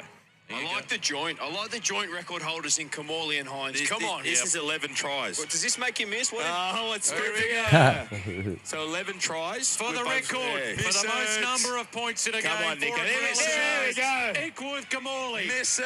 Will he be out right Come on, later? Nicho. Miss it. He strikes it. He's got it. How good. I tell you what, we spoke about this off air, but Noddy, one of the most underrated sevens ever. Yeah, big time underrated. Obviously, Melbourne Storm, because of their history, I think you sort of take for granted they won a competition in their second year of existence. He was the Clive Churchill medalist. One of my favourite moments off field as well, Noddy, when they were doing Ryan Girdler's Their House on the footy show. Yeah. They went to Noddy's place and they were standing in the backyard with him, and Girds was holding a steed and threw it to him, and Noddy would catch a giant inflated football. It was fucking peak good. television. Yeah, it's good old-fashioned footy show. Yeah, and so how bad do you want good? How bad did Noddy want that to happen? Nicho Hines breaks the record. He broke Kamali's record of 28 points in a game, scoring 30. And obviously, Kamali was commentating himself on SEN. Nicho had 2 tries, 11 from 11 goals, and 3 try assists. And obviously, Sharks won 66-0. It's a record, the biggest margin ever for a club. So, did everyone see the new ad for Pizza Hut? How bad do you want good? It was pretty crazy. Check it out on their socials if you missed it. You'll see some pretty funny things of people doing some pretty borderline bad things for bloody good pizza. What's a borderline bad thing you'd do for a bit of pizza? Did some pretty bad things for a Blues victory the other night and got it. So Okay. What would I do bad things? I think I'd have my son's pizza, and tell him that someone else ate it, I reckon. I'd have your son's pizza too. You don't want to upset the web slinger. The web slinger, speaking of my son, I think officially has that dog in him. It's because he fell off, dived off one of the chairs whilst I was at work. And anyway, so I got home. My wife was like, he fell off the chair and he's a bit sore. And he wasn't really complaining that much. He might just every now and then he might sit down or whatever and just be like, shoulder. But outside of that, he was sweet, went to bed, came into my bed, slept, everything. Anyway, you see him. He got his first ever Spider-Man outfit a couple of days ago or whatever. And we were like, and my wife was like, you know what? I'll just take it to get scans just to check his shoulder. Anyway, the little man, he had a fracture in his shoulder and he was still running around like Spider-Man playing just sweet. He's totally sweet. So right now he has a fractured shoulder and he's good to go. Kronk vibes.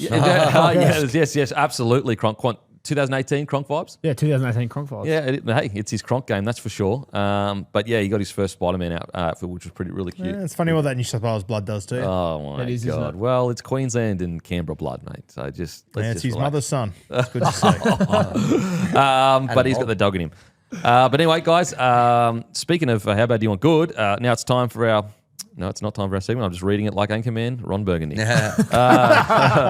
Get your pizza order sorted for this weekend's footy. Pizza Hut has got some great value deals, such as 2 large pizzas and 2 sides from $26.95, or 3 large pizzas and 3 sides from $35.95. Crazy value.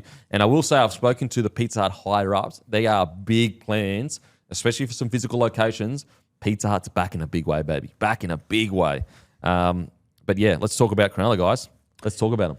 Yeah, I think I want to start. I think I've seen a lot of people over the weekend off the back of this game say, oh, well, we know this is what Cronulla are capable of. I'm like, Do we? no, we don't. 66-0 against This a was the premiership. only team you were telling us, and I was telling everyone, could actually compete with the Penrith Panthers. You're telling me you thought Cronulla could come out against the second best team in the competition at their home ground and beat them 66-0? I mean, give Cronulla some credit. This isn't just, this is the good day we all knew that they could possibly have. This is above and beyond that by so far for me. And look, I know people are, look at the players they had out, but it's like, come on, it's 66-0 at home. Like, you look at the team they still had, it's still a freaking good team. And you're totally right, Roo. Like, if you had said, is there one team in the top 8 that can't do this? Everyone would have said the Sharks. Because guess what? The whole narrative around the Sharks this year has been, boring. It's not really exciting. And I'll be honest, like a couple of weeks ago, I said I'm waiting for that moment where I see them have that venom and that ruthless killer's kind of side to them. And I actually thought they had it against the Broncos, but I was like, okay, well, but how good are the Broncos going right now? That's killer instinct. It's 66-0 at home. That's bigger than Manly put on them back in the early in the season. And we were all sitting there praising Manly. Now, granted, in different parts of their journeys, it's an incredible performance. It is the first game, I reckon, since Hines and Trindle have been together where both of them have been unbelievable. Yeah, I mean, we joked about it last week. They beat the Broncos and it sounded like I just absolutely shut them for 10 minutes. I was saying, well, like, what needs to You know what? change from the win? Fitzy showed him the footage of Tommy Bomb just shitting on him after a big win. Yeah, that might have been what happened. But it was really funny. Like, when Burns came up with that try saver on Flegler, watching it live, I was like, fuck, that could be important. Like, that could be really important. And they fucking absolutely towed them up. Like, I think there was a few main takeaways for me from this game because, like, it was so dominant. I've completely changed my tune on the AFB off the bench thing, though.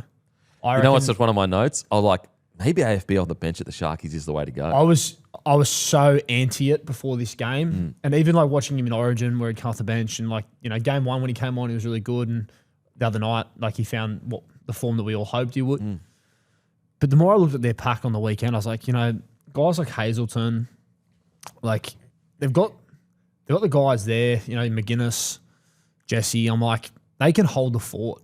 You know, like they're not. Well, you don't want AFB doing the shit work. That's what I mean, though. Yeah, and I was come like, on and do the good work. They've Fun got work. guys there that can not just hold the fort, but can dominate most contests in terms of that first 20. So, like, I've completely 180'd on that. I want to say, like, I reckon I'm completely wrong. I hope that they do run with that. It'll be interesting when team lists come out tomorrow, whether he's named on the bench. Because he was unbelievable off the bench. Like, proper unbelievable. Yeah. So, and him and Brayley too. I also love, and they won 66-0. So, you know, obviously they were amazing. But when Brayley gets out in good ball and becomes like the main ball player in terms of, you know, when they run that shape where it's like an X block and he's the guy running it. I just think when you got two halves who have such strong running games, especially Hines, like that'll be a opportunity that they can really make the most of against some of these. Like, I mean, when I say some of these top sides, obviously Dolphins are one of them, but, you know, against Dolphins and Penrith at the back end, like that'll be an option that will cause them a lot of trouble. So, yeah, Like, unbelievable. you look at this Dolphins side, it still had Lemuelu, who's their starting edge, Vinny Fuaki, starting edge, Morgan Knowles, starting 13, Jeremy Marshall-King, he's their starting 9, Francis Molo, he usually starts, Kafusi, he does come off the bench, obviously Schneider, he's also a backup. Nikodima, he's a starter.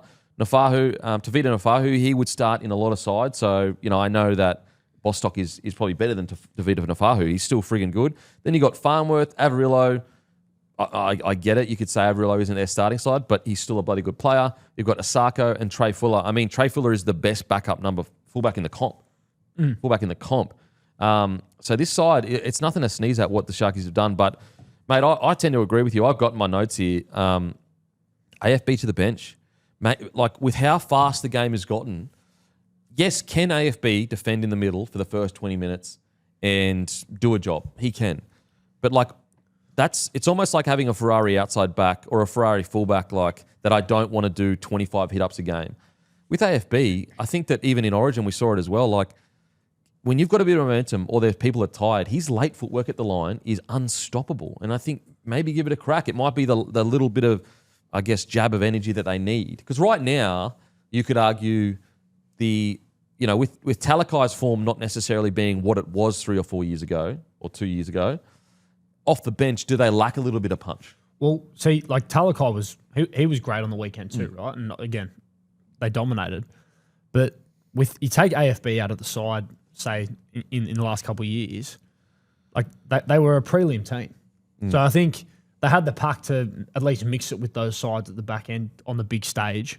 Throwing him in there, and he looks most dangerous when he is doing a bit of ball playing, when he's skipping a bit, when he's looking for offloads. Just when he's fresh, when he doesn't have to worry about that 20 minutes of chaos in the first. Well, when you're fresh, though, like leaning into that style is so much easier because you're not fatigued and the stakes aren't as high. Like, say, second set of the game, if he's coming out of his own end and he gets an arm free, like, if it goes to shit, like, the compounding effect that can have on your team in a negative way is so big. Whereas if you let guys like McGuinness and Hazelton and these guys sort of lay a platform, like, you can sort of play a bit more freely and take more risks. So I think that could actually be one of the aspects that can actually put him in the conversation. Also, like, he played 31 minutes. Now, granted, like, they're probably not going to do that each week, but, like, maybe it is a case of, and it's not because AFB can't play 60, 70 minutes. We've seen him do it. He's a gun. But I wonder whether you're actually taking a bit of stress off AFB's mind by going, mate, we only need 40 minutes out of you. Because, like, I do feel like sometimes AFB is trying to conserve his energy to get through longer minutes at times. And I wonder whether you just go, mate, you've got, at minimum, we just need 40 out of you. We can put you on there for longer if everything's going well. I wonder whether that eases AFB's mind as well. What do you reckon, Drew? Yeah, I think I want to see a bit more of a sample size of it, realistically. I think in this game, the reality was he walked on the field. It was 16-0. I just counted up, the Dolphins in the first 24 minutes had 12 either errors, penalties, ruck infringements. Like, I don't know. I don't know if against the top sides when they're on, if Cronulla are able to keep the sides without AFB on the field. But have they gone with him starting, though? Here's a good question. Have they improved this much since he became, as a team, bird's eye view, since he became a starting front row for them? Yeah, probably not. Once again, I want to see more of a sample size of it. Yep. I don't know. I'd be surprised if we get to September and Adam Blake's coming off the bench. I don't reckon that's how it'll play out, but we'll see. It's fair. See, I would love for them to at least try it, just to see how it goes. What do you reckon, Hammy? Yeah, well, it definitely worked in Origin 3 for sure, and it worked on the weekend. Yes, they were kind of on the front foot, but it just helped kind of keep that momentum kind of rolling when he did come on. But I think I'm probably with Rue. I think in order to mix it with the big dogs, when the whips are cracking, you probably need him out there a little bit more. But that said, this year he's probably have they mixed it with he hasn't been dogs? able to rip from the start. So maybe this is the way to kind of keep bringing the best out of him. But I think in order to put a dent in those top teams, that they probably need him to find that form. I think in not defense of your argument, but like the other thing was that Jesse Colquhoun didn't play in this game as well.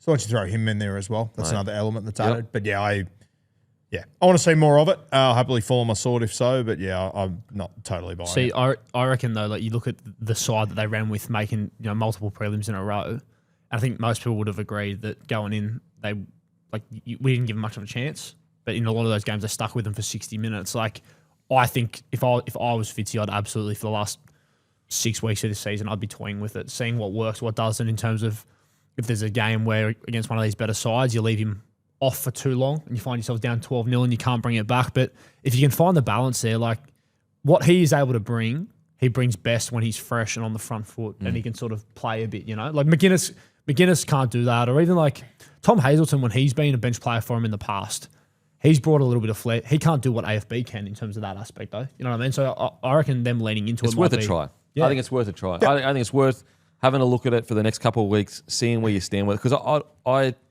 I think we have quite a bit of evidence that they haven't improved that much as a side with him starting over the thing. Even though he's a bloody good player, but they did make a prelim without him starting. And I wonder whether, because like him off the bench, if I'm an opposing team, like put it this way, if I'm doing video against the Sharkies, my job would be, if I was the half or whatever, I want AFB to make 20 tackles in the first 20 minutes.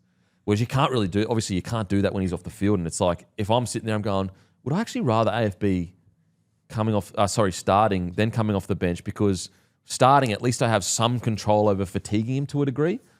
But look, you know, I think it's at the very least, and I think we all agree, it's very least trying it. And they've actually put themselves in a relatively good position to try a few things. Because right now, Sharkies are...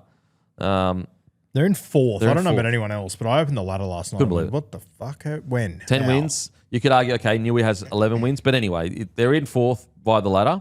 They got 10 wins. They're basically, they're within striking distance of the top four at the end of this year. Yeah, and the Sharks and the Knights play each other this weekend. So They're that'll huge. separate. And, you know, it's at Shark Park as well. So enormous as far as the top four chase goes. Yep. So, yeah, really good stuff. In regards to some other performances, guys, actually, we'll just talk about the Dolphins really quickly. Does this discount the Dolphins from being a premiership threat? I don't think it discounts them totally, but it puts a huge dent in it. This isn't one of those games that I say, it's a blimp on the radar. They've been good the last few weeks. We can forgive them. I don't care who you put out there, 66-0 in the NRL.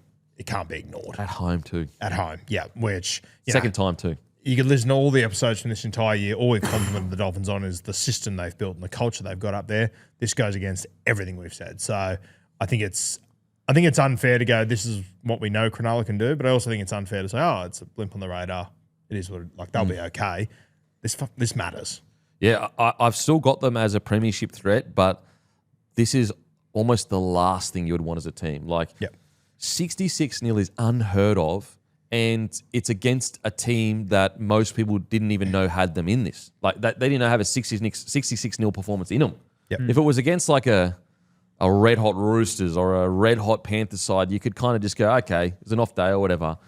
But, yeah, it's definitely concerning that this is now 2 times at home they have been totally off the mark. And I'd love to know what was different about their preparation this week compared to other weeks. And I know that the regular fans, their immediate reaction is going to be, look at the players we're missing. We're not talking about losing to the Sharkies at all. We're talking about 66-0. If it was 40-20 or 30-10 or whatever, you go, yep, they're missing players. They've been up for 10 weeks. So they had a bit of a down week. 66-0 is a concern. I was just about to say, like, when you look through the Newcastle Knights season, like, they've had a number of weeks where they've conceded 36, 38, 42 and all, but it's nowhere near as jarring as 66. Yes. It's not even in the same ballpark as it for me. Are you concerned, Tommy Bomb?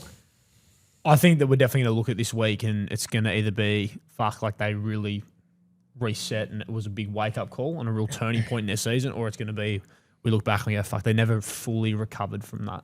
Like, I think, I do like the idea that a lot of these guys that are missing, like, I would argue that they're not necessarily pivotal in terms of experience, but they bring a lot of strike. Like, if I was like, who would I want coming into a team where I would back them not to get rattled by this?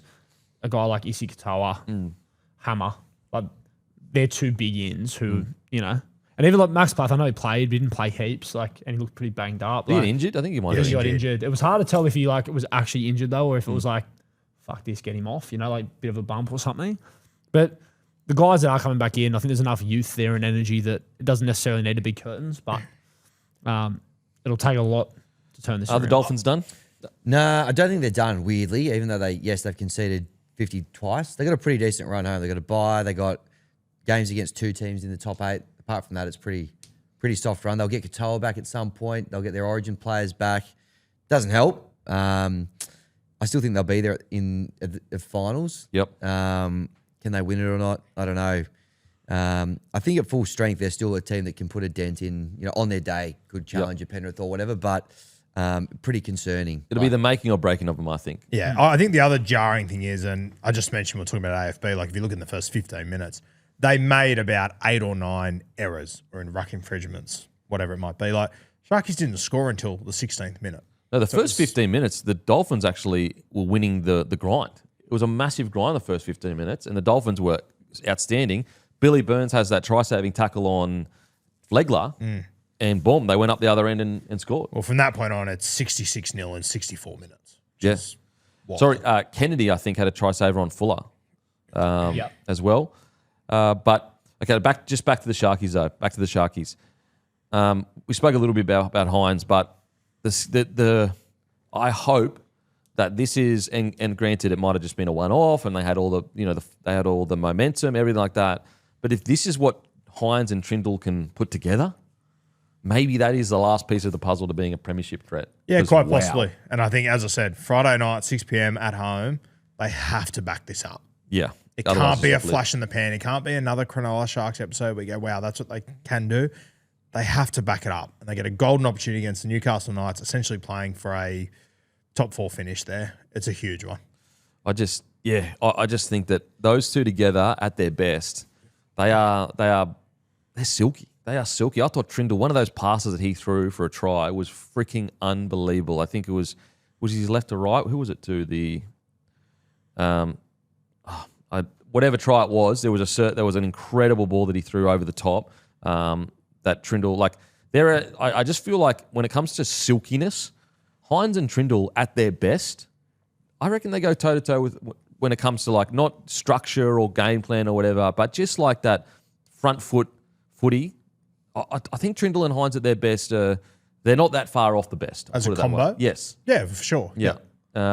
What do you reckon? Do you reckon that they can take something away from the fact that Trindle and Hines, because that's been the big knock. It's like when Hines is good, Trindle's not. Trindle's good, Hines is soft. You know what I mean? Yeah, Kevin, I reckon with these two, the dynamic is everything. And I think we spoke to Sowie after the Origin, and he spoke about with Nathan how he looked like he was worrying about everything except organising the other night and the way he played.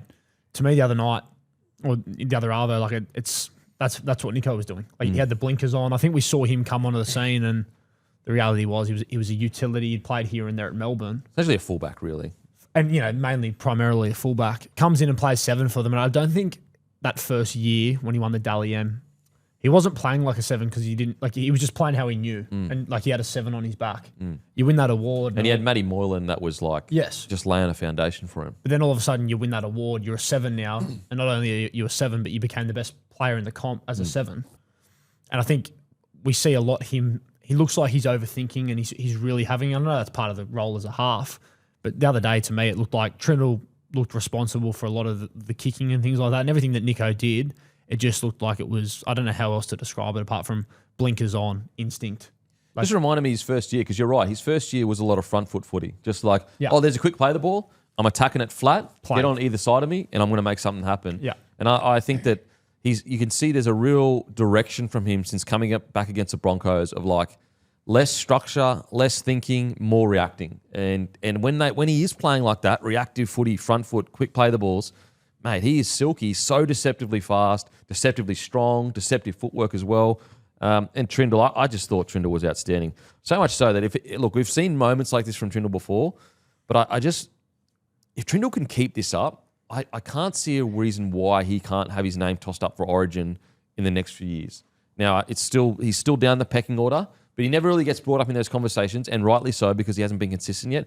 But there's a reason they call him Tricky Trindle. If you actually look at his highlight reel, it's fucking pretty impressive. It's just consistency for Trindle that he needs to find. Even at the end there, 13 minutes to go, it's like freaking 40-0.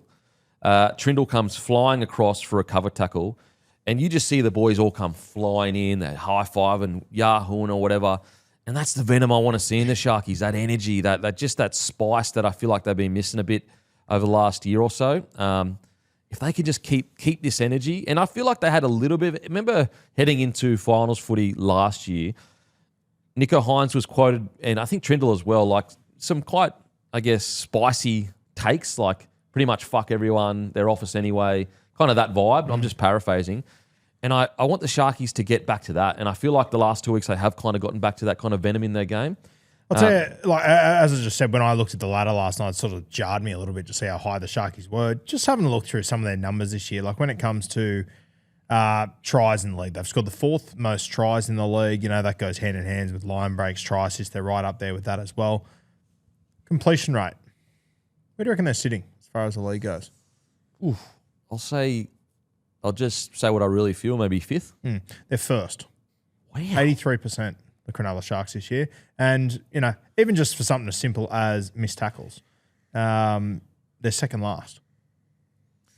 Wow. Because it's been a year where I've been a bit underwhelmed with the Sharkies. Yep. But maybe it's just because they've had those kind of really poor performances that like make a lot of noise, the performances. On average, they're missing 29.2 tackles per game. The Panthers are missing on average 30. Wow. That's impressive. The Roosters, funnily enough, are only missing 27. Wow. Far out.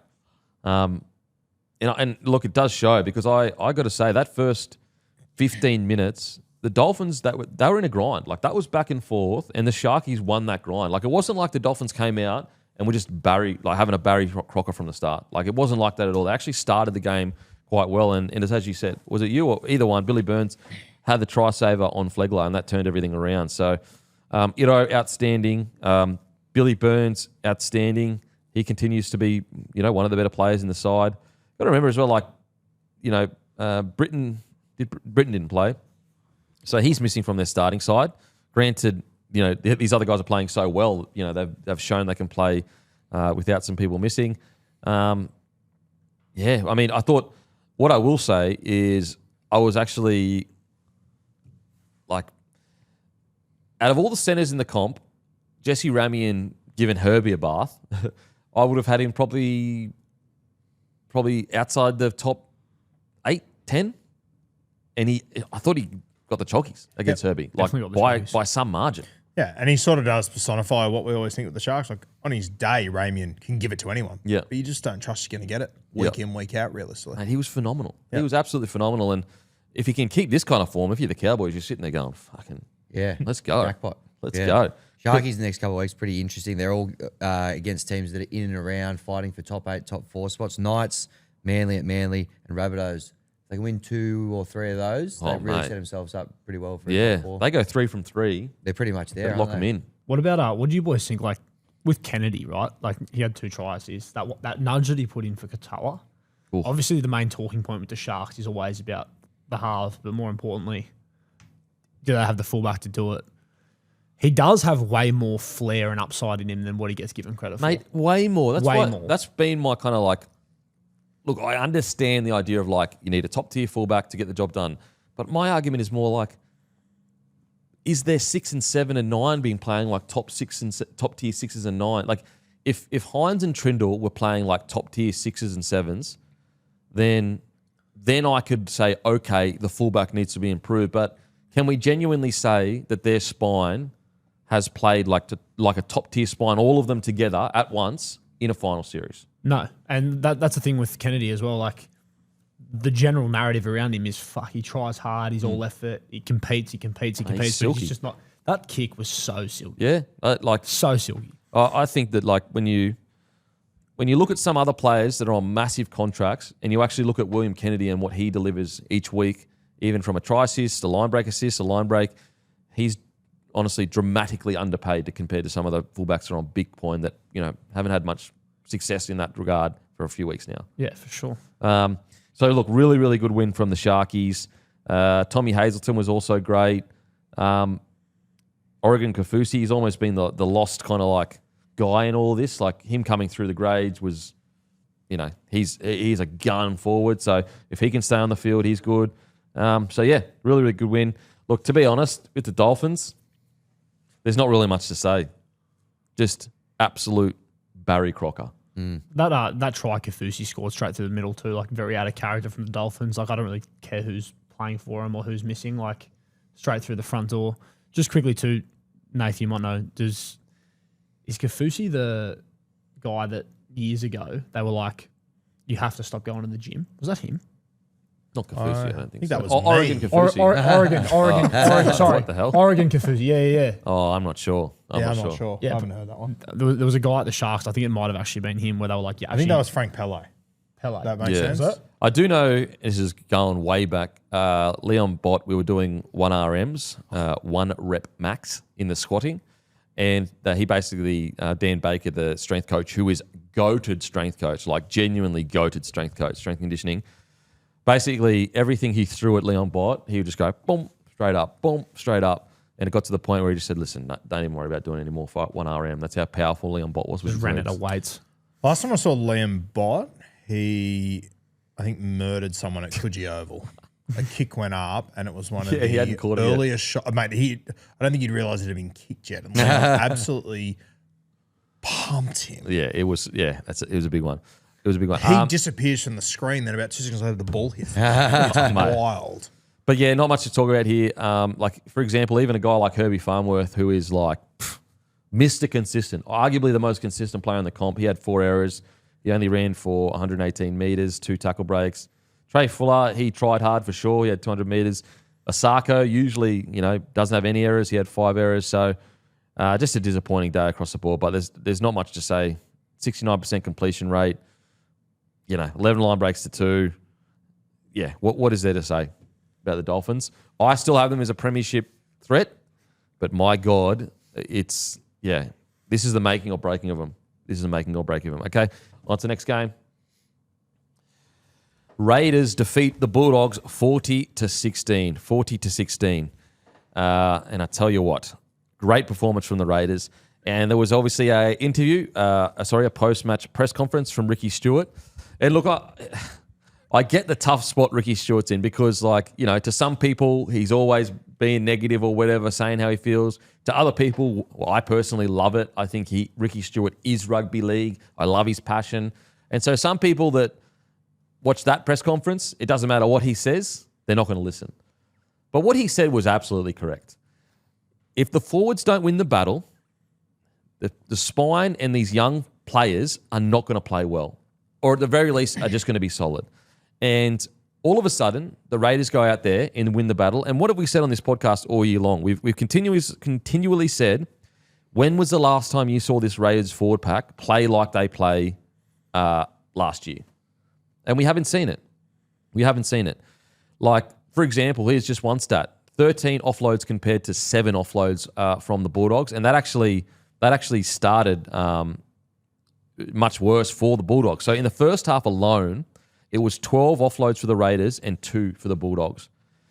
That's when you know the Raiders are playing well, is when they're dominating contact and winning that offload. And Ricky Stewart's right. If he came out and, backed Sanders and was like, nah, Sanders is playing good footy, he'd get pizzled from pillar to post by everyone going, what are you talking about? You're losing. You're losing. How can you say he's playing well when you're losing? But he's right. And I think we've all been on this podcast for quite a while saying, no, I think Sanders has been going pretty good. I think he's been going pretty good. I haven't been unhappy with the way he's played. Owen Paddy's another one. He took a very tough decision and put him back into reserve grade New South Wales Cup. Now, selfishly, Ricky Stewart could have gone, nah, put you straight in. I'm trying to win games right now. And we saw the fruits of that. 2 40-20s. And Owen Paddy is beginning to look like an out-and-out first grader. I just want to give Ricky Stewart some credit. Like, I know it's been a tough year. I get that. But I think the dividends are going to be paid in the long run. I think he is making some tough calls now, being backed by the club. Imagine what this spine is going to do in 2 or 3 years when they have a forward pack winning the battle. Yeah, I think Owen Paddy, for me, like I always said, I thought Owen Paddy was going to be out of this world, and I still think he will be. It's Sanders that's really impressed me, though. I thought he'd be good, but I thought we would be having a conversation here at some point about Kobe Black coming into this side, and Kobe's been doing great things in Cup the last few weeks. But, you couldn't possibly take Sanders out of this side. And I thought that this game was sort of, well, it might be the apex of that this season. He might have more in him. Maybe this is the start of a really good run for him, but I thought this was the first time that when he had his forward pack in front of him dominating, he just looked he looked like he'd played 55 first grade games instead of his 15. Absolutely. And again, I think that goes back to Ricky Stewart backing him in this whole year. There's been no whispers about people being off people. So, yeah, really, really good to see. Now, let's get into our Bushranger Battler of the Week. We got multiple battlers this week, boys. It's Noah Martin and Zach Hosking. So the Bushranger Battler of the Week is brought to you by Bushranger. Tough, reliable gear built for hardworking Aussies, whether you're on the tools, on the land, or sort in the backyard on the weekend. Bushranger is built to get the job done. but it's Noah Martin and Zach Hosting. That tackle from Noah Martin to then go up and score the try on the other end, that's game defining. I reckon the game looks different if that doesn't happen. I cannot believe Noah Martin had double ankle surgery. That means he was off his feet for X amount of time, lost all of his match fitness. I cannot believe he came back in game one, and at 1, looked great, 2, went the distance, played 80 minutes. Like, how many weeks he was off? If he was off his forfeiters for 6 weeks. He's David. Andrew and David, both of them. And his last game was in round 8. That's 11 weeks ago. 11 weeks, and he comes back and plays like that. Comes back and plays like that. Like, you got to remember as well, like, we get to Zach Hosking. He scored 3 tries, did incredibly well. They could have quite easily said, okay, Hosking, you spend some time out on the edge. Yeah. We've got Josh Papali'i back as well. We've got plenty of guys. No, let Noah Martin go the distance. Incredible. And like, that's after 11 weeks off. And just that try saver, just his attitude. And I agree with Ricky Stewart as well, as like, he's had to move play. He's had so many injuries in that front row where he's had to move players to an edge that it's been hard for his team to win the forward battle. And all of a sudden, when he does get a guy like Noah Martin back, who you got to remember, it was, at the start of this year, he was one of their best players, Noah Martin, before he got injured. Incredible try-saving tackle that leads to a try. And Hosking, like you've always seen this in Hosking, even when he was playing at the Broncos, he was so good. He's just got to stay injury-free. He's just got to stay injury-free because he was phenomenal, absolutely phenomenal. At 13 too. At 13, absolutely. Which just adds more, it gives you opportunity to potentially, you put Tarpanev from 13 to 10. Now, I know that he plays 10 most weeks, but sometimes they play him more like a 13. But that takes some stress off Tarpanev's back, and he can just look at winning the contact and getting offloads. Yep. Same with Big Red. Sometimes he goes back there. But yep. Yeah. Just a Noah Martin as well. Like, you're probably at home going, okay, well, he came back through Cup. Nope. That was his first game of rugby league in 11 weeks. Mental. And like, he's so young and he's barely played any first grade, but there's certain young players that come into a squad that almost become spiritual leaders without even wanting to.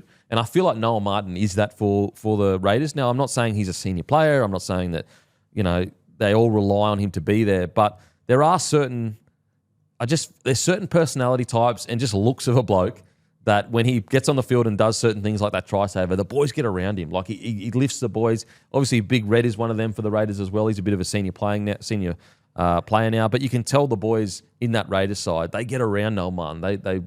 He is basically a part of their 13 now, even though he's barely played first grade. And as much as he hasn't played a heap of first grade, I mean, the more you see of him, and, we've obviously got, both the Sharkies edges are brilliant at it, but geez, he runs a good line. Oh, mate, absolutely. Absolutely. I think he scored just about untouched the other day. I think it's the first time he's done that this year. And he's also the back row. Like, he'll make 50 tackles a game, but you're not going to look at his stats and go, oh, he's 20 runs and 200 metres. He's quality, not quantity in regards to attack. But yeah, Zach Hosking as well, outstanding. What do you think, Tommy Bomb? Well, I think Noah Martin looks like a bush footy player but plays like an NRL player, which I think is something that Ricky Stewart obviously looks for. I think you could describe Corey Horsburgh the same way. Like, he's just so Canberra. Like, just the way he plays, the way he goes about it. Like, I couldn't imagine him playing anywhere else. So yeah, he was amazing. The other guy I thought was, like, his stats weren't crazy. Like, Papali'i only played about 28 minutes and ran for 72 metres, I think. But you can tell that, talking about like locker room guys and just energy, and he obviously brings so much to this team. So it's good to see him back out there. Owen Paddy kicking 2 40-20s. Fuck. Insane. What else? What a weapon to have as a team. A number 9 that has to keep the fullback honest like that constantly now. As a fullback, you'll be shitting yourself constantly that when they play the Raiders with Owen Paddy there. Yeah, absolutely. I also thought early on in the game, I thought Sasangi and Burton had a nice little battle, especially in that first sort of 20 to 30 minutes. Sort of had a few exchanges there that they both sort of held themselves well in. Jeez, Sasangi's gone from a fringe first grader to arguably their most important player.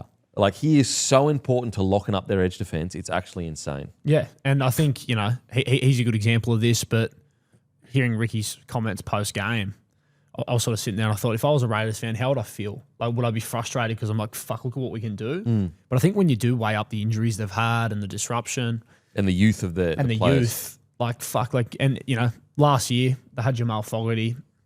Everyone wrote him off. It was an incredible achievement. I think watching him now, though, you can see longevity in it. And I think that's the reassuring thing. It's not, we had a crazy year where it was a bit of an anomaly. we've had young guys who've battled through this year, but like there's such a bright future there, which is exciting. I think the other thing with Owen Paddy, like just having a look at the stats, Jamal Fogarty and Phoenix Crossland, they both have 3 40-20s this year. They've played 15 and 17 games. Paddy has 3 from 9 games. He had 2 on the weekend. Mate, it's such a weapon to have. To have to constantly worry about that coming out of number 9, such a weapon. I think this is where you've got Owen Paddy's great kicking game. Like Strangey doesn't really have that, but you've obviously got Sanders, got a brilliant kicking game, as does Kobe Black as well. So they've got so many options there heading into the future that is going to put them in very good stead. Yeah, so Noah Martin and Hosking, they are our Bushranger Butlers of the Week, guys.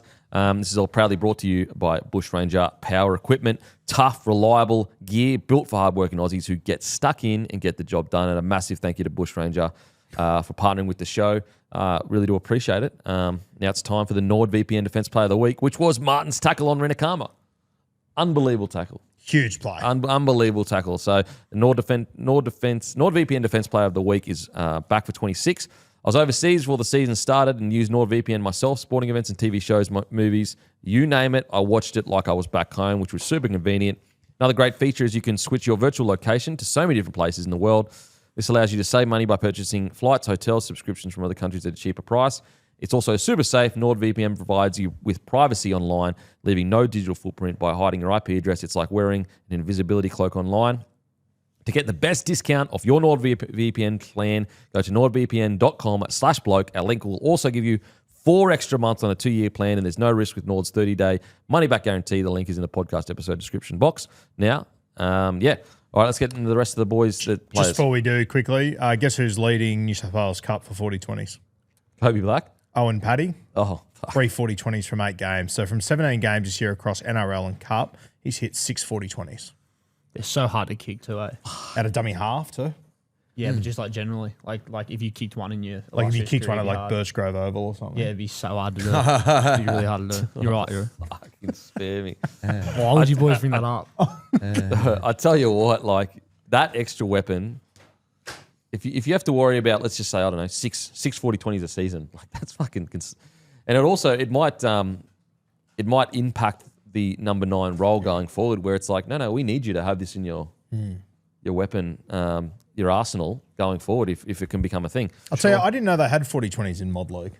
Hey, well, you do now. So let's just leave it there. Some other good performance for the Raiders. Anyone else stand out for you, mate? Yeah, I thought someone else had a little bit of tough love, probably through the season from the coach, Matty Timoko. Yeah. Didn't get across the line, but some other big numbers, 77 post contacts, ripped and teared, a lot of tackle busts and stuff as well. I thought, in and out of the side at the start of the year, there's a few things Ricky saw in his game ended last year that he potentially didn't like, but this game in particular, he's been pretty good, I think, since he's come back into the side a few weeks ago, but I thought he was a real handful for the Doggies on the weekend. He's played some good footy. Yep, absolutely. Xavier Savage, I just want to give him credit too. Like he's a guy that, in regards to tough carries out of his own end, I actually saw a great clip of Trent Robinson on the Roosters page, and he was basically saying Tupou, when he arrived at this club, he hated this drill, and now he's the best in the business at it. 13 years later, he's the best in the business at it or whatever. First of all, I thought that was really cool to see Robbo use Tupou as an example. And I think Savage could fall in that same category too. Like when he first came into grade, I didn't see him as a player that loved the carry out of his own end. Now it's part of his game. It's part of his game. Like he ran for 172 meters, 25 post contact, 1 tackle break. Like just wanted to give him credit because he's really grown his game over the last few years, especially when it looked like he's almost going to go home fucking 2 years ago.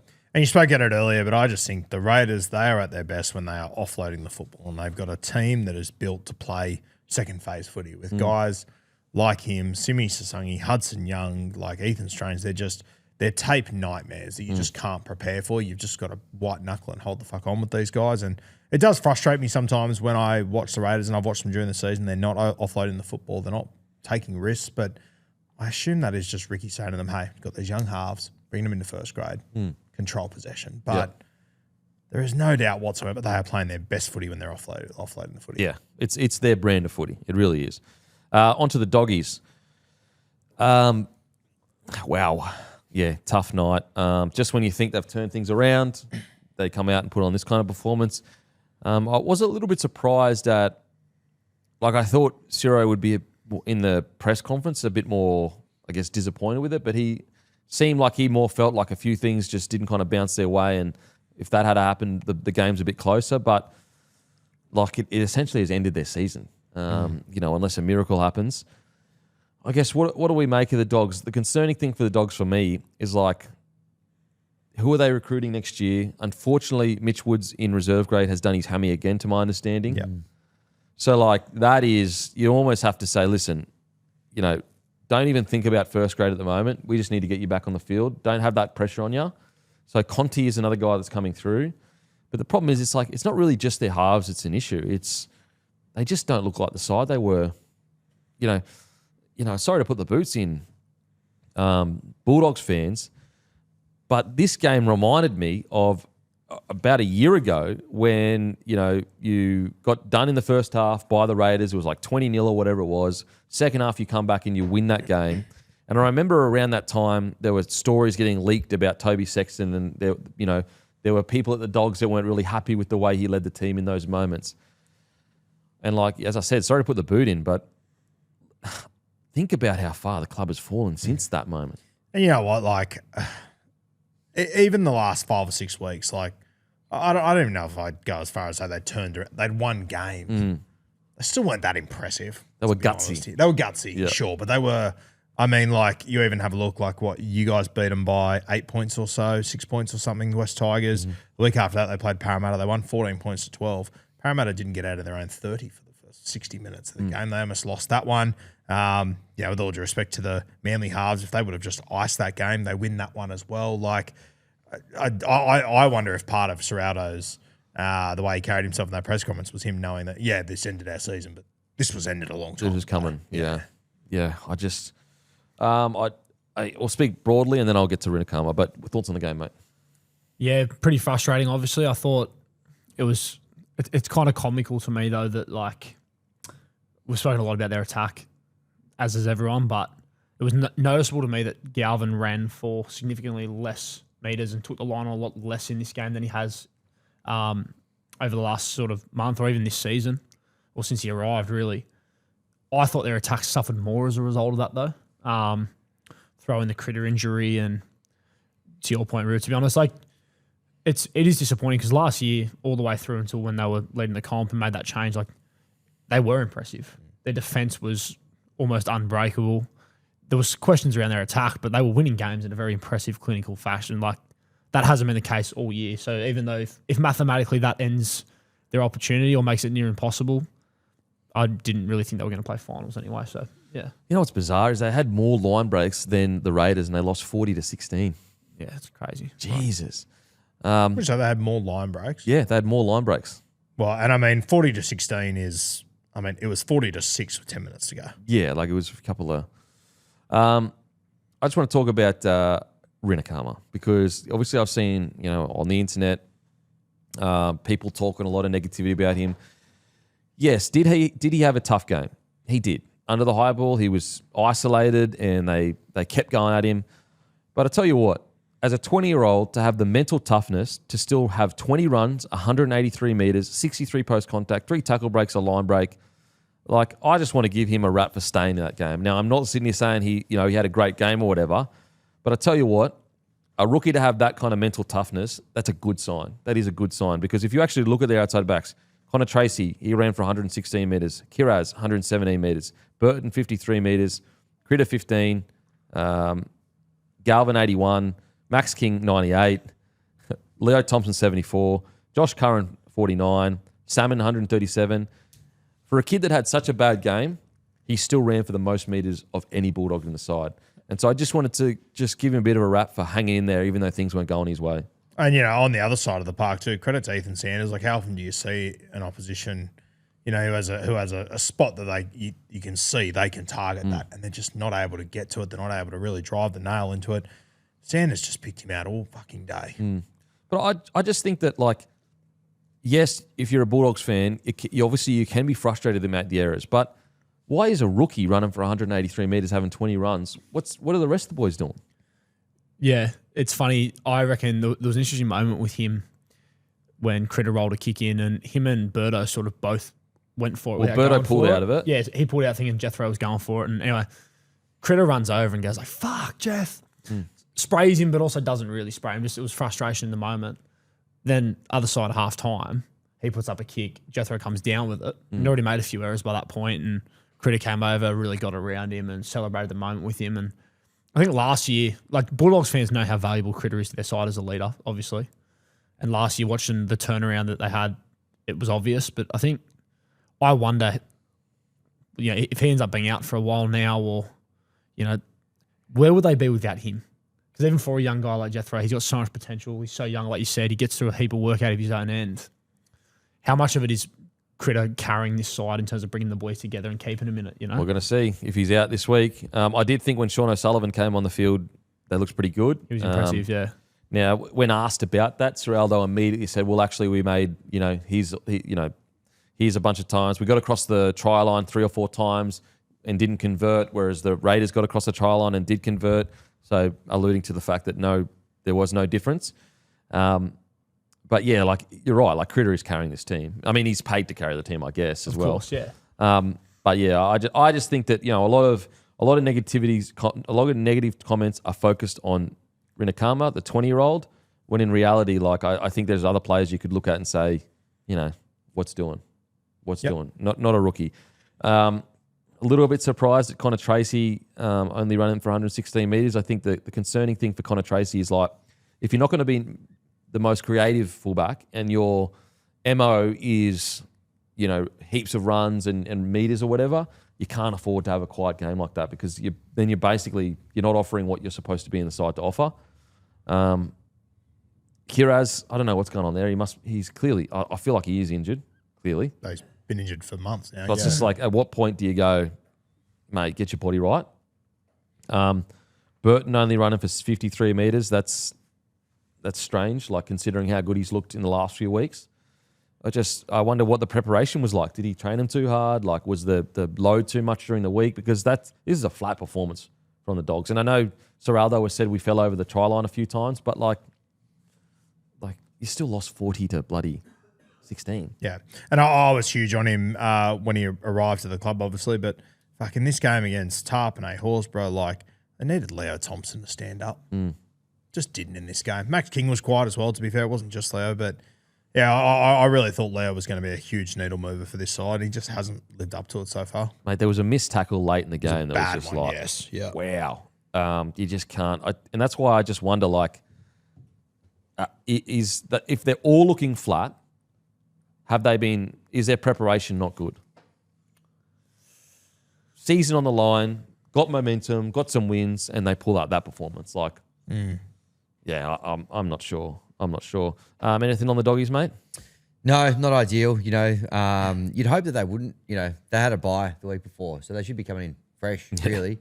But very disappointing from them. Just the one other big difference between the two teams, kicking game. The Dogs only kicked for about 300 metres on the night. Raiders up over 750 or whatever. Like, that's, Ethan Sanders, obviously, out and out 7, all that sort of thing. And it's, again, you got 2 guys in the halves for the Dogs there. We've spoken ad nauseum about the fact one of them's not a 7, playing 7, and then you got Critter in there playing number 6. So, but Burton didn't have a single kick. Yeah. He can still kick from centre, I know, but why not let him? Yeah, I'm with the you. NFL was looking at him. Like, surely you fucking let him put a bomb up. Like, Not a single kick. Yeah. Surely these guys are like. Surely there's a system that they can put in place that gets him the ball coming out of their own end to just fucking hoof it as far as he can, unless he's injured. I mean, the 50 metres would suggest he probably is injured, but bit of Jamie Lyon tape might be required over there at the Bulldogs. Not a single kick. kick. Kicking. And I guess the thing is like, we can critique the boys, this playing group, as much as possible.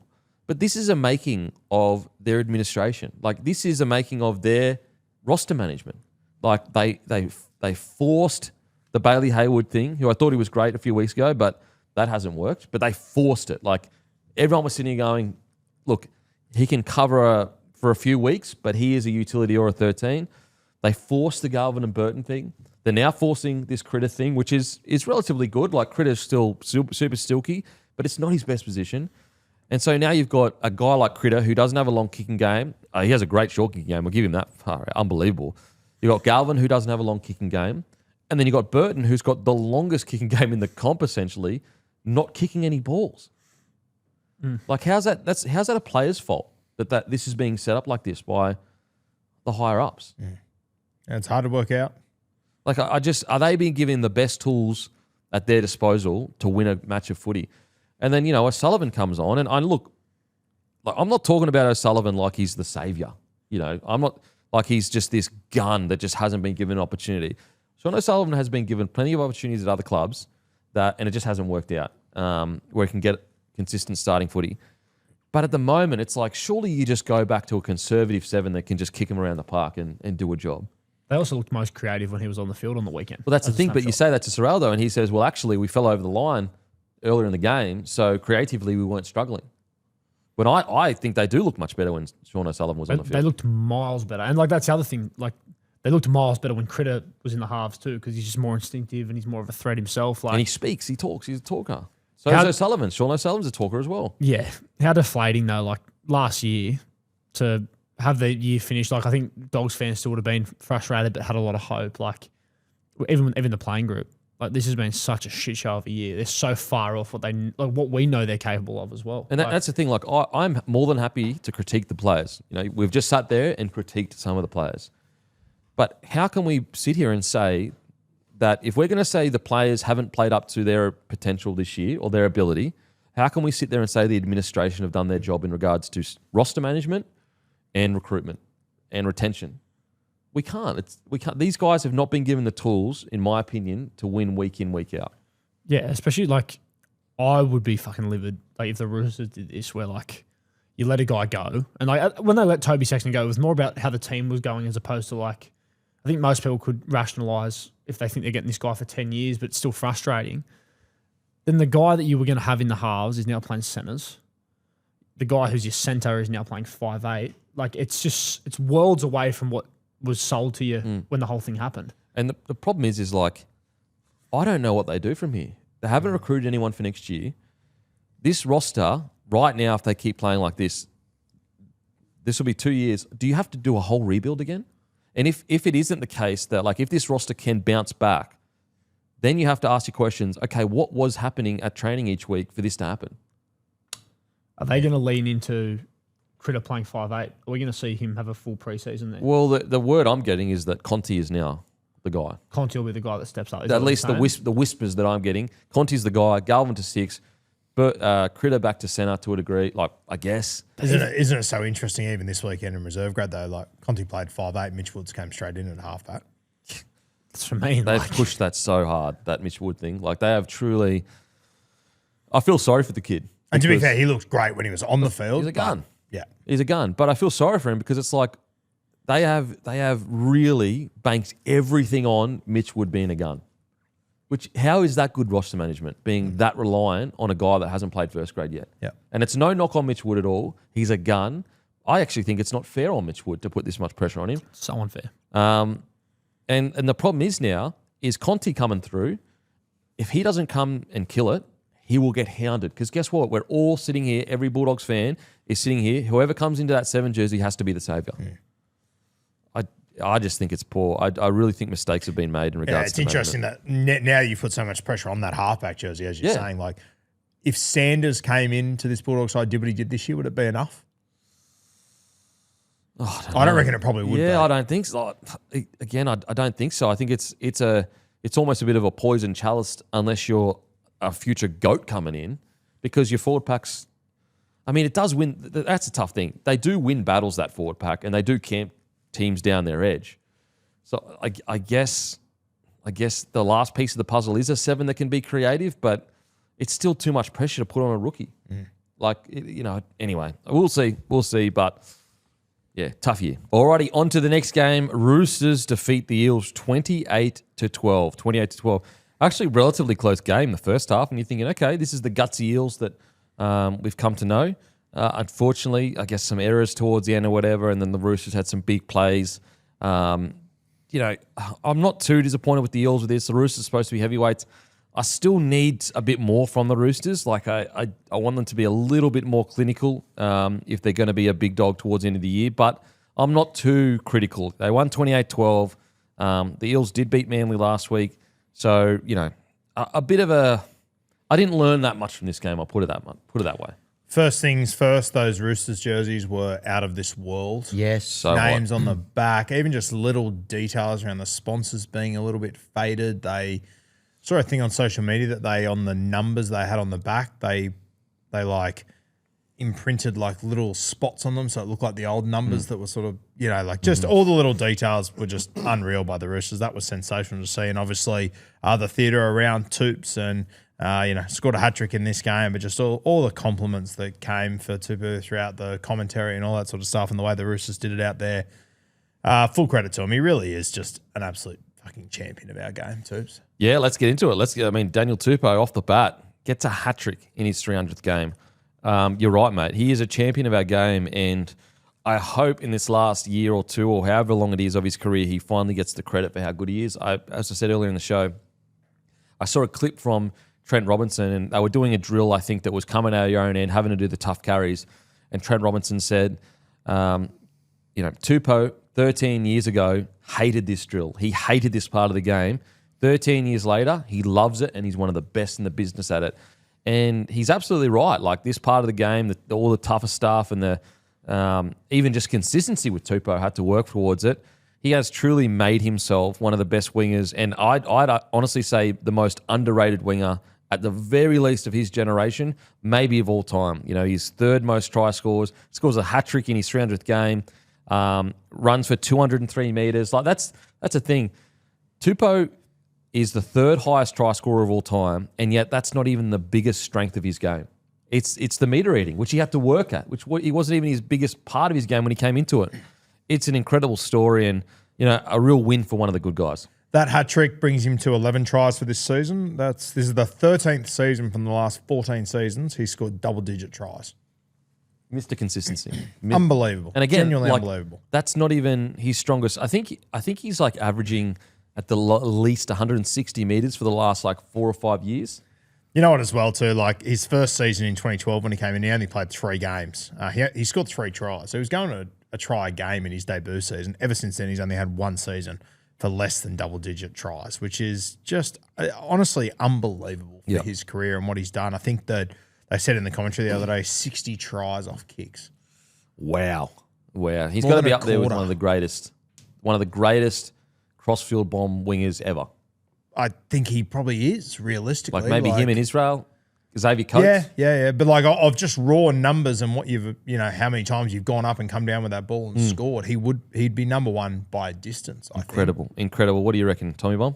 Yeah, rugby league poetry. My favourite Tupou moment ever was the 2013 grand final, that first try in Manly? the air. Like, he sort of got known for his aerial work early on in his career, and Rue mentioned before he played 3 games in 2012 under Brian Smith, but the rest of his career has been with Robbo, so it was quite nice to hear the interview with Robbo throughout the week and hear him talk about him. But unbelievable. I was just thinking that as you were talking, Kemby, I was like, we talk about Brian Tupou being like one of the greatest wingers of all time potentially, and I think I wouldn't be able to argue Tupou as the greatest winger in my opinion.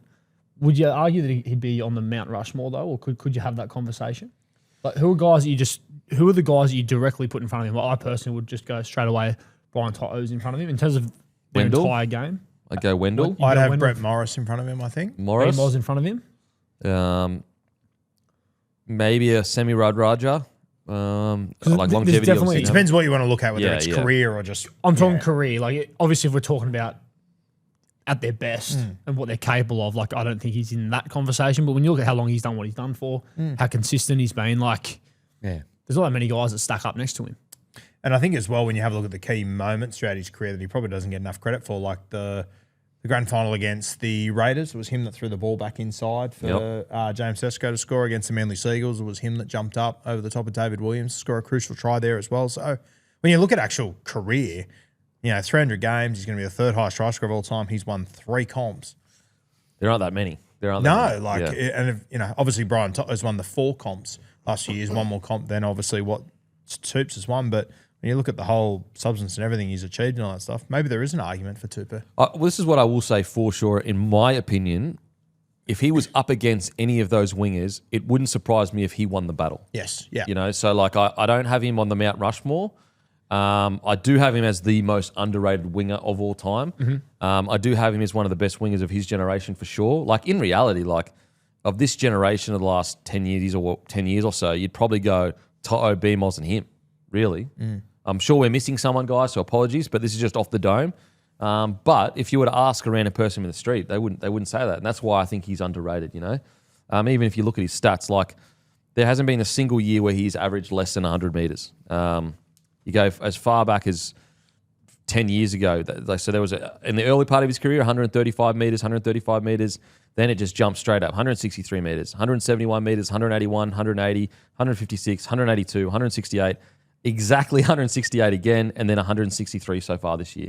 If that isn't Mr. Consistent, then I don't know what is. I seriously don't know. And even like when I mentioned Brett Morrison, like I pretty confidently said that. Like Tupou has scored 25 more tries than BMOS now, and he might be halfway through his last season. Maybe he's got more to come. It is incredible. Ken Irvine's at 212, so he's only what is he? 194, isn't it? 15 away or something He's from at that. 194. which is very doable. Still got a year and a half. Like he's not going to retire next year. I mean, this year, I assume. Let's say he does push through. Let's say he overtakes Ken Irvine. Let's say he gets a spot for Tonga at the end of the year. If they go deep into the World Cup, or even potentially if they were able to somehow like win that World Cup, like you know, if the Roosters thereabouts, like, there is more that could potentially still add to his already. Like he's played 10 Origins. It feels like he hasn't played Origin in fucking forever. Like, so yeah, incredible. I think the other thing that makes the other night even more impressive is like to score 3 tries as a 35-year-old in the NRL. That alone is an incredible achievement, realistically. Absolutely, especially when you've been in the NRL for bloody as long as he has. Hammy, thoughts on Daniel Tupou? Yes, gun. So, good under the high ball as well, whether it's, defensively or attacking. Like, he just feels like one of those very safe options at the back there. He played a lot of his Origin footy was kind of based on, he kind of took a weapon away from Queensland. He was very, very safe defending the high ball or attacking with it as well. I'm completely aligned with the possibly one of the most consistent that we've ever seen. And just kind of you just don't know. There's no mistakes, none of that sort of stuff out of him. So, yeah, hugely underappreciated player. He's had a great career. And whether he does wrap it up this year or he definitely, from what we've seen this year, could easily go again. He's been outstanding. Okay, and speaking of outside backs, it's time for the Ashley Mazda Service of the Week. And do not forget, guys, the competition to have a day at the footy potentially gifted to you with myself, Alex Glenn, Drayai, and Lukey the Carman in a suite. And then at the end of the game, you and a friend will go down into the locker room with the Broncos players. That is ending 19th. So if you want a car, if you're in the business, give Lukey a message, LDC_01. Any new or used car, just mention bloke. They'll get exclusive show. I actually got a message from a bloke on the weekend that got taken care of. He was stoked with his car, CX-5 that he got. But the service of the week is Mark Nwanga Nitawase. I got to say, is this the craziest highlight reel for a guy that's been in the game for 2 years that we've ever seen? I was saying the other day, like this, you're going to remember just this comet that hit the rugby league world for 2 years of Nwanga Nitawase. Like if you put together his highlights reel from the last 2 years, it'd rival any of the best of them. Like honestly, I can't think of another winger that's come into first grade.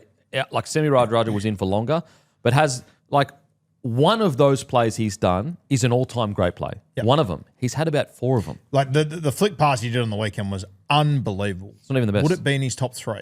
It's honestly... It's ridiculous. It's sure as shit not one. Oh, my One of God. these top 10, realistically. Like it's fucking unbelievable. The stuff that he's able to play, and you're going to look back at his career and go, okay, he was here for 50 NRL games. He was part of an Origin series that won. He went on a Kangaroo tour that won. And then he's had these 8 or 9 moments in the NRL that literally no one else can do. And the sport that just is a circus of freak shows, no one else can do it. And like the one where he kicked the ball to stay back in, like that went world viral. Yeah. Like mega world viral. Like the last time I think a clip went like that was Tafua's hit on Munster. But look, I'll get to the question I want to ask you, but I'll go to the Roosters man first. Thoughts on Nwanga Nitawase, service of the week, incredible flick. Yeah, it was unbelievable. He just keeps doing these things, right? And the more I watch him, I'm trying to enjoy it because he's obviously leaving us at the end of the year. He did say something, I think during last week or the week before, that sort of alluded that he's definitely open to coming back for the Roosters, which obviously selfishly I'm like, I hope he does because I know he's got more. And I think the more time he gets under his belt, and we've seen this in his stint already, like he's gotten better at the aspects of the game that take longer to get comfortable with. And to just jump in at NRL level and do it is wild. Like, I've said this before, I don't know how the fuck this happened, but he was like a fringy for the Wallabies for a long time, which is wild. But yeah, I think if they do somehow pull it out of their arse and win a comp here, like, and all of a sudden he's got that Origin victory, you know, went on a Kangaroos tour and a premiership, like, yeah, pretty efficient. Pretty crazy. Now, I'm actually hearing that a lot of people felt his foot was out, but I got a call from the bunker. They said the camera in the corner post showed his foot not out. Well, that's what important. I'm hearing. I think you have to take the corner post as gospel. I'm just hearing that there was a camera in the corner post that we can't see and no one else has ever seen and will not see that showed his foot was not out. I've been trying to bend my finger backwards without anything touching it all week. And I haven't been able to. Like blow wind. Nah, not bending backwards. All jokes aside, that flick was incredible. His foot was in my opinion.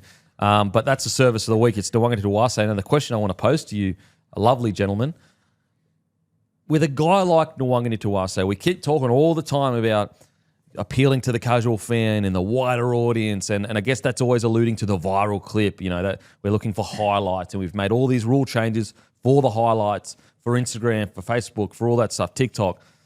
When a guy like Nwanga Tuwase comes around, now I know all the pushback is going to be, you don't want it to be unfair, blah, blah, blah. But are we in a spot now with as much money as the game has to try to keep guys like Nwanga Tuwase in the game somehow without making it unfair? I think the answer is yes. I think if the question is, do we keep them in the NRL? Yes. If we keep them at the Roosters, I don't know how it would go down. Absolutely. You know, I think it's interesting with Mark. Do we all agree, like, if there wasn't a World Cup in next year or the year after, whenever it is, like, he'd be staying, right? Like, it's Well, it just depends on how much he enjoys the training. Because NRL is tough. Like, I think he's going to Japanese rugby. Yeah. And the seasons are quite long. Again, I don't know, but like that is something. If you're an athlete that's world class like him, that can get a lot of money elsewhere, that is a factor. Like, do I want to get towed up every single week to this crazy preseason, or get paid more to do less? I'm not saying that's why, but it is something you have to factor in as an athlete. Yeah, it's an interesting one. I think we should be trying to do as much as we can to keep these genuine superstars in our game. But I mean, every time we lose a genuine superstar, someone else pops up. Yeah, for sure. We do have this. And granted, we're going to more teams and all that sort of stuff. But I think what makes Mark a little bit different is that he has that. And, you know, he's only had, 50 games, 50 opportunities to do it, to get worldwide viral moments. Yeah. And he seems to do them pretty... like, if he does it again this weekend, we're not going to walk in here on Monday and go, can you believe it? Yeah, we'll say he's done it again. Yeah. If anything, it's been a while since he's done it. Yeah. The reason why I say it is, like, before, as a game, you know, did we really have the power and the clout to be as, I guess, ruthless to other games in Australia? We're getting to the point now where we might have the power and the clout to go, no, you're not going anywhere. Oh, and by the way, we're taking a bunch of your other athletes. And now I don't want to kill union guys. I'm just talking from a ruthless business perspective, because I don't think anyone at the NRL wants to kill union, but they definitely want to make rugby league the best version of itself. Yeah, and I think that with this World Cup, I'm excited about it. I want the Wallabies to do well, but, you know, if they do well, it could be a catalyst of a return of union, really. Yeah, it might be exactly like they need something. And if they were to win a World Cup at home, maybe that could be what starts to turn it around. So maybe there is an argument we keep all... I'm sort of in the mindset of I'm okay to see some of our guys go over to union, because I think it's going to be interesting as hell to watch. I also think, and granted, I'm not including Europe and everything like that, I also do think we're getting to a point where, oh my God, we kill ourselves. Oh, about choking on spit. My God. We're getting to the point now where we pay so much more to our athletes compared to other sports in this country. Not AFL, obviously it's different, but to compare to union, like, it really is. If you're a young fella, there's a world where in a decade, the minimum wage is going to be $500,000. Yeah. As a young fella. Thoughts on, is there something the NRL do to try and keep special athletes like Marky Mark in the game? Yeah, I tend to agree with you, Kempy. I reckon Mark, and I don't know what he's like as a trainer. Obviously, I can just take on face value that he's a freak athlete. That doesn't just happen. But he's put himself in a position, he's young enough where the reality is he could go to Japan, essentially retire himself 3 times over, and then come back if he wants to, you know? So I think, I don't know how and I was thinking about this the other day, I don't know how as a game we strategize around, and it depends what the long-term plans are. Like, do they want it to be a world a worldwide game the way that I think people would argue that Union is, because pro requires having multiple different competitions at a certain level, right? But I think for someone like him, he goes away, earns a bit more money than what he probably can here. Like, I think how much are you going to be willing to pay a winger, regardless of the highlights? Well, that's where something would come in. Like, there is a star allowance from the NRL that gives him an extra third-party deal or whatever. Guys, chill on the keyboards and the phone. I know what you're saying. It's unfair because that club gets to keep him because they get an extra third party. Yeah. All I'm doing is just trying to like unpack how do we keep the best superstars and like athletes in our game to get more viral moments whilst keeping it relatively fair. Well, yeah, and on that point, Kemby, I think one thing that Volandis and Abdo have done really well is the game holistically is growing, and it's getting to a point where I think, like you said, the more that TV deals go up and the more that our reach and exposure continues to grow, the money that you're going to be able to offer to people here will be significantly more. You know what I mean? It won't be as disproportionate. So for him, yes, he would still have to take a pay cut compared to what a Japanese rugby club will offer him. Honestly, like as a winger, yeah, but like some of our top stars, they'll be earning like, because like then I don't think they're paying players more than like 1.5 million a year to play Union, unless my numbers are wrong. Like I don't think the Japanese rugby are paying people like more than 2 million a year, I guess, unless there's, I don't know. It'd be around that mark, and it would be for guys like Joey Manu and Mark could earn that there, couldn't earn that in the NRL. But I think you'll see it grow. I think, for example, I think Joey Manu could earn $1 million at fullback in the NRL. Definitely he could. But I think that with time, you'll see that grows more. And I think, you know what? Nwangani Tuwase, I reckon there's a club out there that would pay him just under $1 million a year. new cap. I reckon. Yeah, it's not crazy, but again, from his point of view, if I can get 1.5 in Japan, Yeah, of course. that's 50% more. But I think you're going to see with time over the next decade, that gap will close. Then all of a sudden, it's like, okay, It's closed dramatically already. Remember back in the day, it used to be like we genuinely cannot even compete with these big offers from Union overseas. Yeah, it'd be cool to be able to compare someone like a Gaznia when he left. Yeah. The difference in money that he was able to earn, So I think we'll get to a point where, you're going to take a little bit of a pay cut, but to play on this stage at this level, it's worth it. Hammy, what do you reckon, mate? Mark, just to keep him? Like, as in, should we look at ways or systems to put in place to keep star players like Marky Mark in the game? Yeah, I don't know that. I don't think Union's as big of a threat as it maybe might have been, to your point around being able to earn way more there. And to Guru's point, as somebody who doesn't watch a heap of Union, I don't know, I find it interesting. I'm like, all right, maybe I'll give it a bit more of a go because I'm going to see a couple of familiar faces in the wall. Like, probably piques my interest a little bit. So I actually don't hate not kind of just like monopolising, keeping them all in. It gives us some stuff to talk about as well, which I don't hate. I don't think we're at a point yet where it's not like a panic station. It's like, oh no, we're losing all the biggest names over there. So, for what it is at the moment and the types of players that are kind of going, actually, I don't know that we need to be too defensive or worried about it right now. I just think of it like this. Like, imagine we kept Israel Folau, Carmichael Hunt, Suoli'i, Mark Nwangani-Tuwase. Like, that's a lot of star power. And look, guys, I know that there's Union fans screaming at the top of their lungs right now going, you guys stole all our players. Yeah, I get that. It's a war, back and forth stealing players. But I'm just saying, like, imagine right now if Suoli'i was still in the comp, But my knock on it is, because the reason why I would be okay from just a us versus them thing, if Union were in a position, they would be doing it to us. And if they ever get a bit of, they'll do it. So, but the only reason why I think we can't do it is because I just think it's too unfair on other clubs. Like, I just think that, like, if you're the Titans or, you're the Dragons right now and the Roosters get given, they say, all right, Nwangani-Tuwase, you get an extra $500K outside the cap with a third party deal. I don't know how you could do it fairly.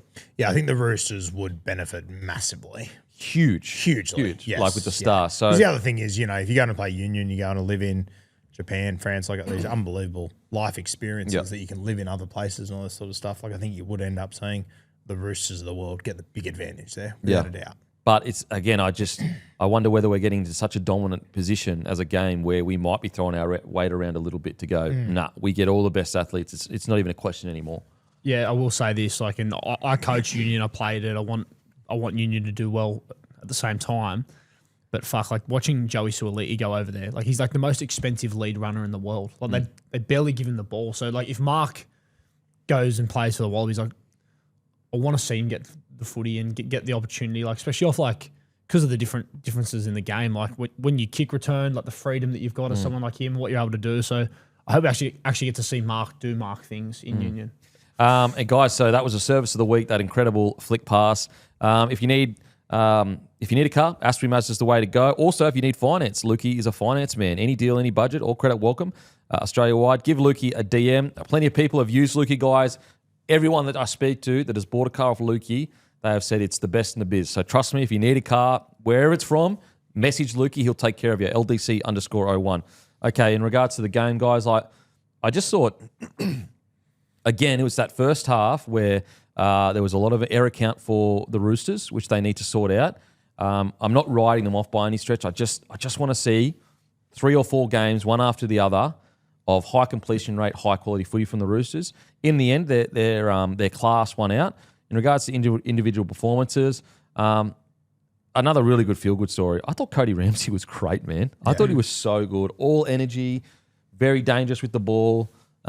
Just good to see him flying again. Yeah, for sure. And I like the way the Roosters backed him in this one. They obviously had Rex in the squad. They could have used at fullback. I think Cody was the right choice there, and I think he backed up that decision by his performance. I thought my man was good in this one too, Kempy. Siwa. Yep. He's not having like a year where he blows the lights out and he's scoring tries and highlight reels every single week, but he's just becoming a very solid and consistent back rower. Yeah, I'm He's got with the you. upside to him, but he's not really having poor games. Well, I'd say, and I'm not saying this is a knock, but he probably hasn't hit the heights I thought he would. Yep. However, he is far more consistent His than I. floor is so much higher than I ever thought it would Yeah. be. So like when he came in, I'm thinking, wow, this is going to be a highlight kind of edge back rower. Yeah. But now what I'm looking at is now he can still grow into that. But what I'm looking at is a guy that very rarely plays below a 7.5, 8 out of 10. Very, very rarely, which is like that's half the battle. Like we're going to remember this is first grade. It's hard. It's tough. So I'm with you, mate. I've just been so impressed with because like if he didn't pull it through this year, he probably gets a tap on the shoulder, I reckon. If he doesn't play first grade regularly this year, unless he was injured, obviously, there's probably a world where he probably goes to another club because they've been pretty patient. He's also been patient there as well. Now, granted, I have been critical of Robbo's edge/middle development of players at times where he plays players at the edge, on the middle. Now, I know why Robbo does it because of how many injuries there are and HIAs. You need guys to be mobile, but it does hurt their development a little bit at times. I think to his credit, he's eased on that in the last 18 months. Yeah, I would that's argue. fair. That's fair. But yeah, Sue Wong with you, mate. Wong's been outstanding. I thought White, again, there is beyond, like, no doubt anymore that he is a top-tier front rower. Like, I think maybe the wider audience at the start of this year heading into it go, yeah, he had a good year, but, like, is he in the Payne Haas, the Tarpanair kind of areas? I think there's absolutely no doubt that he is. Absolutely no doubt that he is. Yeah, I think that case is closed. He plays for New Zealand, right, White? Yeah. Forward pack's Give me a insane. fucking footy side. Bro, that this forward World Cup. pack is actually insane. You got Aaron Clark coming off the bench. Tarpanair, Fish, and White. No, didn't White come off the bench? White come off the bench. Yeah, he does. Yeah. Moses, Fish, wow. Thoughts on Nafahu White? Yeah, he's really, really come along nice, hasn't he? Like, I think he's really found his spot as our main guy. I also thought alongside him, I thought Radley was on a mission the other night. I reckon before that whole Tavita thing years ago, when Radley was sort of like considered the form 13 of the comp before Panthers went on their run, one thing I thought he was so good at was when he'd play that link role, he'd always pass off moving feet. So like there wasn't that much of a difference watching him when he carries the ball versus when he plays out the back. And when Billy Smith scored that try the other night where Radley dug right into the line, found Fluff, and then Fluff found Ramsey, and Ramsey, all he needed was half a metre and he was gone. I'd love to see Radley lean into that more. And I think you can definitely do that when you got guys like White sort of skittling blokes finding their front, finding offloads. And yeah, I watching the game the other night, we were down after half time, found ourselves down. I was like, how are we possibly behind on the scoreboard here when it felt like we dominated so much, but the ingredients, we know that though. The ingredients are there. I think if Radley and White can find the form that we know they're capable of together, that'll take us a long way. Were you down at halftime? Not down at halftime. After halftime, we found ourselves down. Yeah. I was like to be down 6-4. Yep. You know, it was so. Yep. Billy Smith, great performance as well. So look, good solid performance. And I think at the very least, the Roosters deserve credit where, like, usually this time of year, it is panic stations. It is like, oh my God, we need to win every game to make the 8. Yeah, chasing the tail. They're pretty comfortable in the 8 right now. Now it's like they've got the foundation. It's all about that next step. So I think they deserve credit. A bit of backfence Spence starting as well. Yes. Thought he had a bit of that dog in him starting the other night as well. I feel like with Spence, like if you can just give him some good ball where there's some space around the ruck, like he's got good footwork.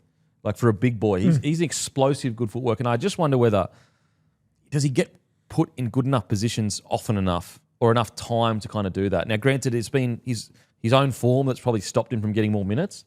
But yeah, the good thing for the Roosters is if that is a weapon that hasn't been utilised that much this year, Spencer Leniu, if they can find a way to utilise it, that's a scary prospect. Oh, we don't even talk about him. Like most shows, he doesn't even come up. Like if he can find that form he had in Origin a couple of years ago, huge.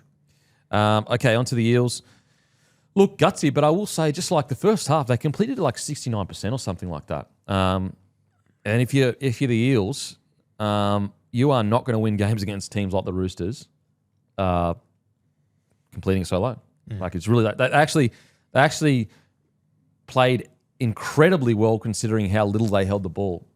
So I guess it's the tale of the whole season for the Eels is that like you can't question their effort, but just I guess some lack of concentration at times because they were in this game up to their eyeballs after half time, but they just fell away towards the end. Yeah, I think as well the injury to Ronald Volkman, HIA there after about 20 minutes, I think that had a big impact on this one as well. He's been tremendous for the Parramatta Eels with Mitch Moses already out. Without digging up old wounds, boys. If I was a Parramatta member, I'd be fucking beside myself with how this Mitch Moses situation has played out. Yeah, I'd be Oh, mate, I see a lot of things on socials of Parramatta fans upset. And sometimes I think it's over the top. I can't believe there isn't more noise about this. I think it's if you're a Parramatta fan and you know Parramatta are spending as much of their salary cap on Mitch Moses as they do, as they should as well. And I don't know, it just feels like for the last 8 or 9 weeks, and thank God we won the Origin series. But to any Parramatta fans out there that are Queensland fans, I'd be fucking filthy. Yeah. Oh yeah. Yeah, unfortunately, I can't push back that hard on you, Roo. Like, it's what can you say? Like, I feel like Origin's been the priority. There's no question. It's been the priority. There is no question about it whatsoever. And I do wonder, you know, if the same situation was reversed and it was Iongi and he was a Queenslander, like, do Parramatta do it? I don't think they do. Oh, maybe it's look. We don't know for sure. We don't know the details. Maybe it's just been timing of everything has just lined up, so it looks like that. I wonder whether it's the fact that Riles is an ex-player and he understands what that means to Moses to do that. Yep. I do think it's going to sound super harsh, but I do think if I'm Riles heading into next season, there is a bit of a conversation of like, mate, we gave you last year. You know, if it comes down to it and you're looking touch or go heading into Origin, it might be worth ruling yourself out for the club. Like, I'm not saying he has to rule himself out. I'm just saying if he goes into Origin again with niggly injuries, I don't think it would be too much of the club to say, mate, we gave you that last year. Can you give us? Because right now, if you're Riles, you have grace, but you don't have that much more grace after this season. Yep. And he has spent, what do you reckon, 75% of his reign without Mitch Moses. Yep. So, like, if you're Riles, and let's say next year they don't go well, and Moses is in the other side, you'd be sitting there going, guys, you're expecting me to coach a side without our best player that takes up most of our salary cap, relatively speaking, and I haven't been given that opportunity. And so I wouldn't begrudge the Eels. Again, if he's fully fit and firing, no question. Put him into Origin, all good. But if he's touch and go, I don't think it would be... to be honest, I do think there are other players, I won't say who, but I do think there are other players that have been tapped on the shoulder by their club and said, mate, sit Origin out. You've missed a fair bit of footy, and we need you heading into finals footy. Yeah, for sure. And even like the games he's played this year, he hasn't been anywhere near 100%. Like, and they need to be able to take care of that internally and make sure he is right. You know, he's probably going to play at a World Cup at the end of the year. I assume he'll be there and thereabouts, whether it's Kangaroos or for Lebanon. Like he'll be there again. So I think it's a conversation that Parramatta are well within their rights to have. You look at across the last 3 years, 2024, he played 8 games. Last year, he played 13 games. This year, he's played 12 games so far. They haven't been anywhere near his best 12 games, though. So, yeah, I think it's, I don't know. If I was a paying Parramatta member, I think I'd want some answers. Yeah. Tough one. What do you reckon, Tommy? I reckon you guys have summed up all that really well with Moses. I'd also be fucking fuming if I was a Parramatta fan that they're letting Dylan Walker go.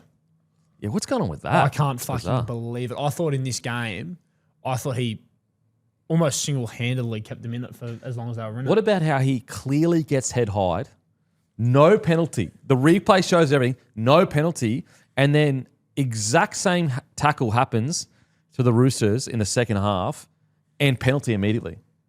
I can't believe they didn't get a penalty. I genuinely, it was clear contact to the head, like super clear. Corner post angle showed a difference. No contact. No contact.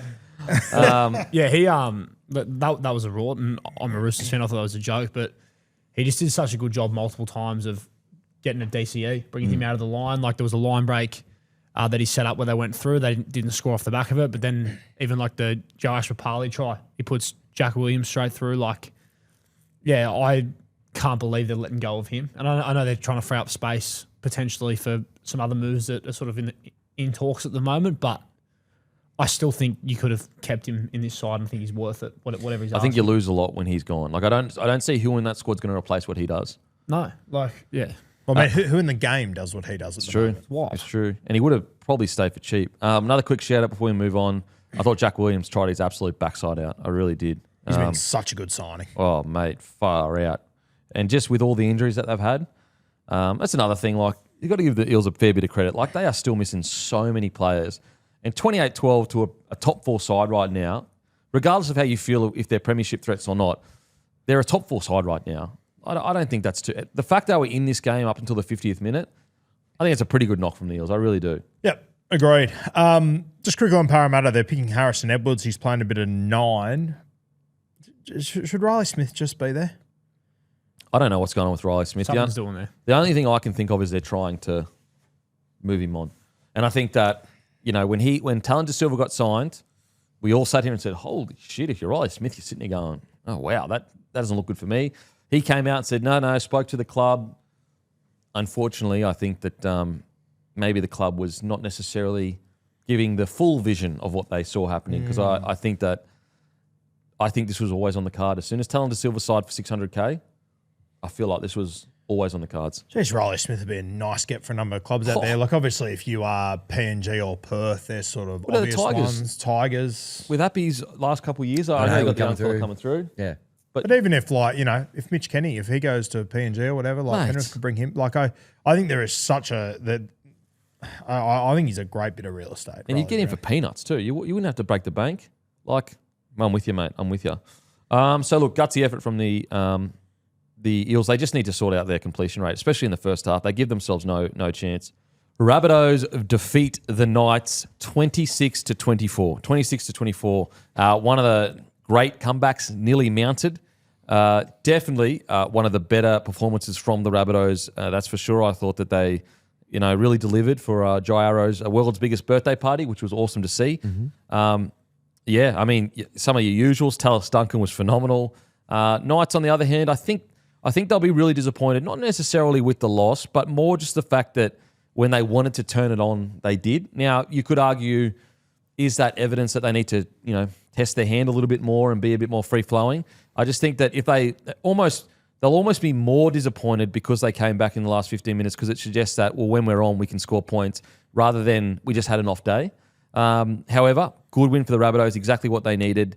Nearly lost it in the end there, but exactly what they needed. Thoughts on this game, mate? Yeah, it was a scary one, but South Sydney got the job done. I mean, not that I have to give credit to Wayne Bennett, but geez, putting Matt Duffy to fullback. Good move on the weekend. Jai Gray came on and he was tremendous, but he's pulled this run a few times this season, putting Duffy at fullback. I'm not quite sure what it means long term, but I thought he was really good yesterday. I think his ball playing is just a bit more developed. And granted, like, Duffy hasn't always had that ball playing. He's clearly worked on a lot, especially when he's gone away.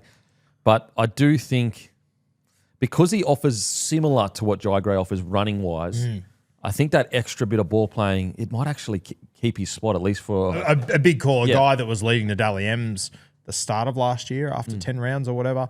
Big call by Wayne. He's made plenty of them throughout his career, obviously.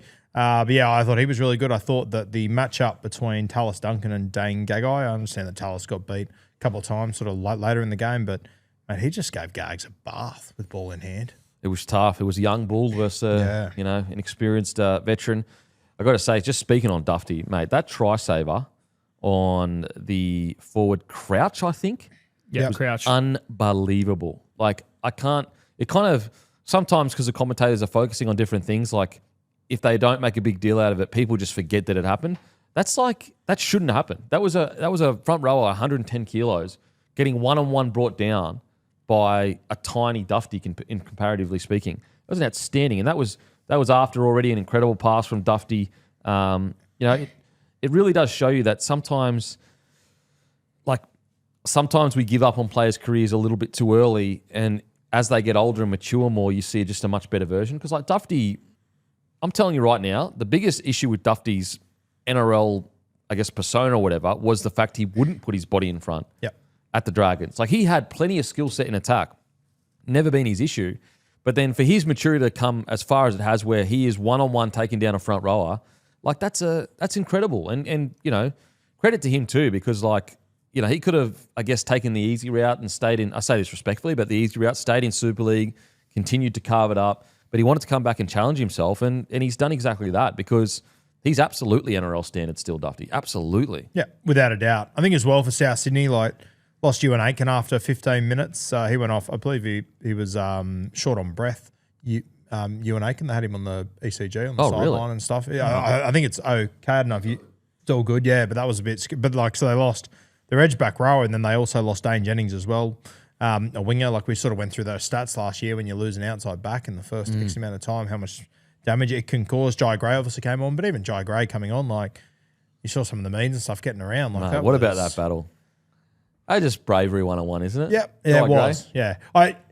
I feel like Knights didn't do Dom all that many favours, getting him in good spots, but every single time Jai just had to go with him. He did. He just put everything on the line. Yeah, I think there was one missed tuck where he scored, but outside of that, he didn't crumble under the pressure. Not at all. And it almost looked comical at how the size difference, but that battle between Jai Gray and Dom Young, that's what rugby league's all about. Yeah. It's about, it's about it's not about the size of the dog in the fight. It's about the size of the fight and the dog. Yeah.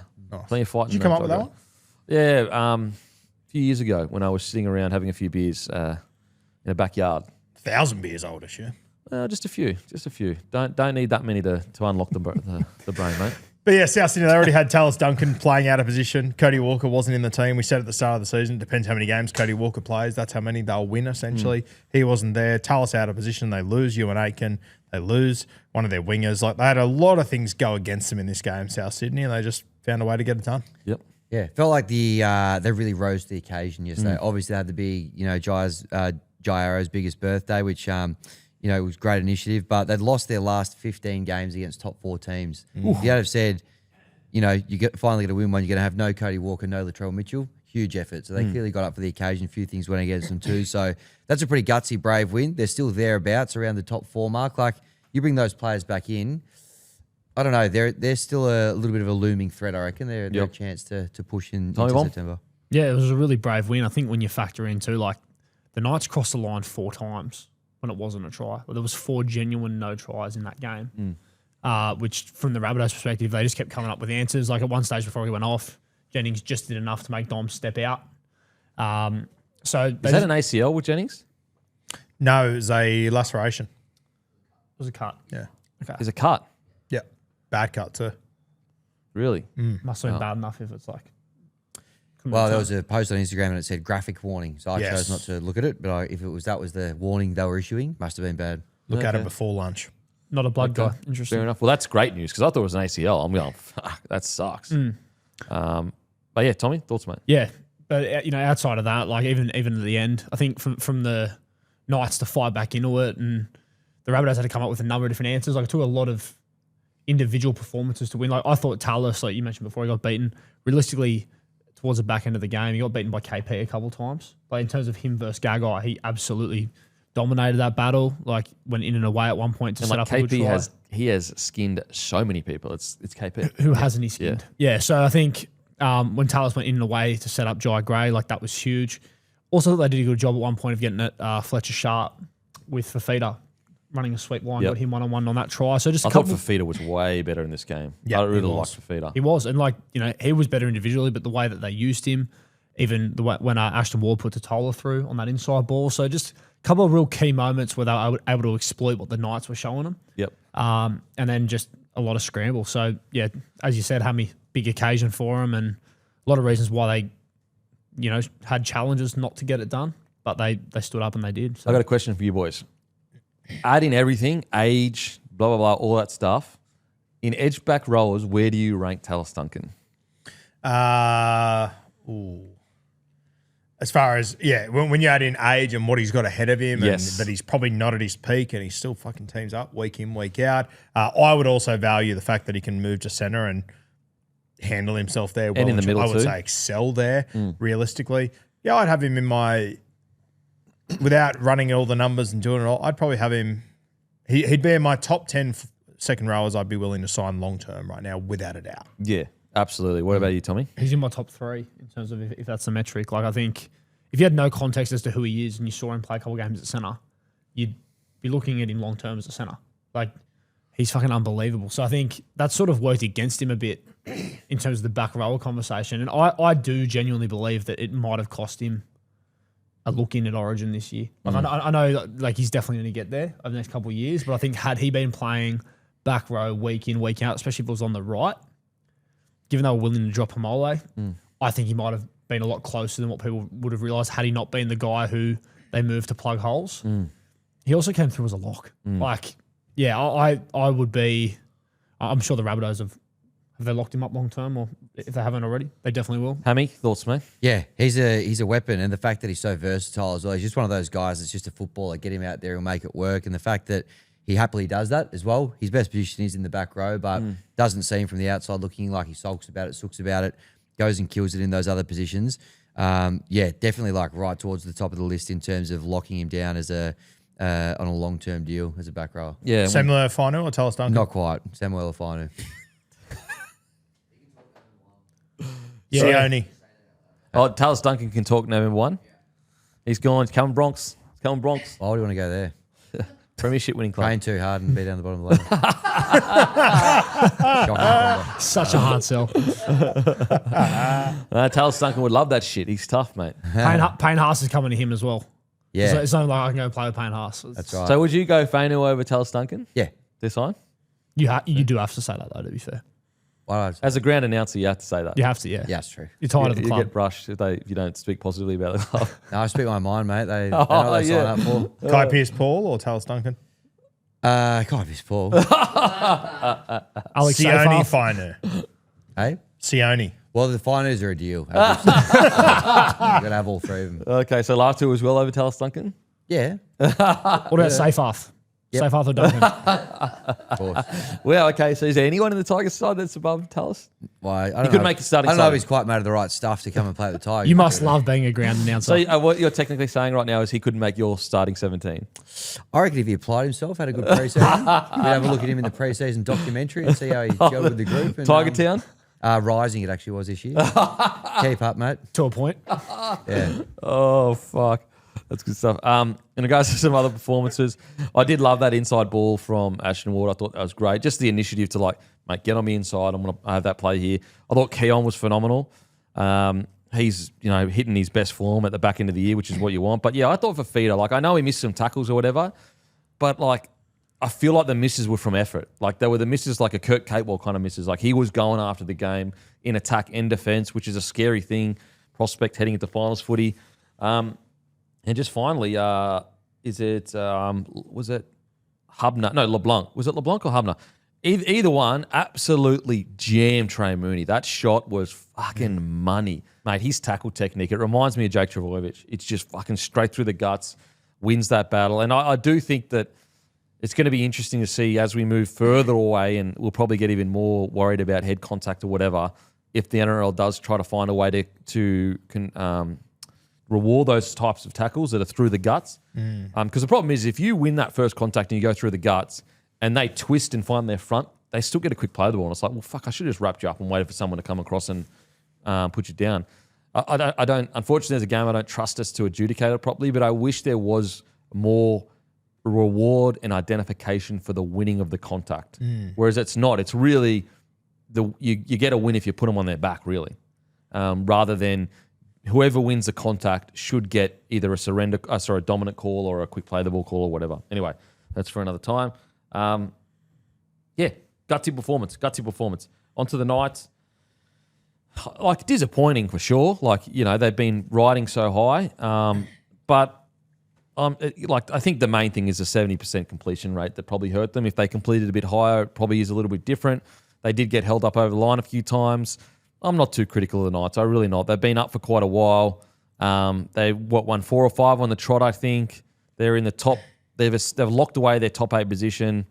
I'm not too concerned. I think this will be a game, though, that if they miss a home final or they miss top 4, I think this will be a game they'll look back at and go, fuck, because it was just, you're right, they got held up a few times. There's also just a few occasions where, like, that left edge for South Sydney, that was begging for Newcastle to go at him all day. And I thought there was a couple of times they just got their attack all wrong down that edge. So you have a look at, the last play is an obvious one, but there was another one where the advantage was there and Dill Brown sort of put up a bomb. They ended up getting a forced dropout from it, but they had South Sydney on the back foot. They had the numbers. There was another time where he put another chip over the top, and him and Dom Young, their communication was just off. So I did feel like they left a lot of points down there on that edge that, yes, they've been playing good footy, doing good things. They were missing middles, all this sort of stuff. But if they do miss a top 4 by 1 win, this is the one they're going to look back on and go, fuck. Because, like, the frustrating thing is when the game was on the line and that spine ended up going, like, attacking the game rather than trying to cutes their way over the line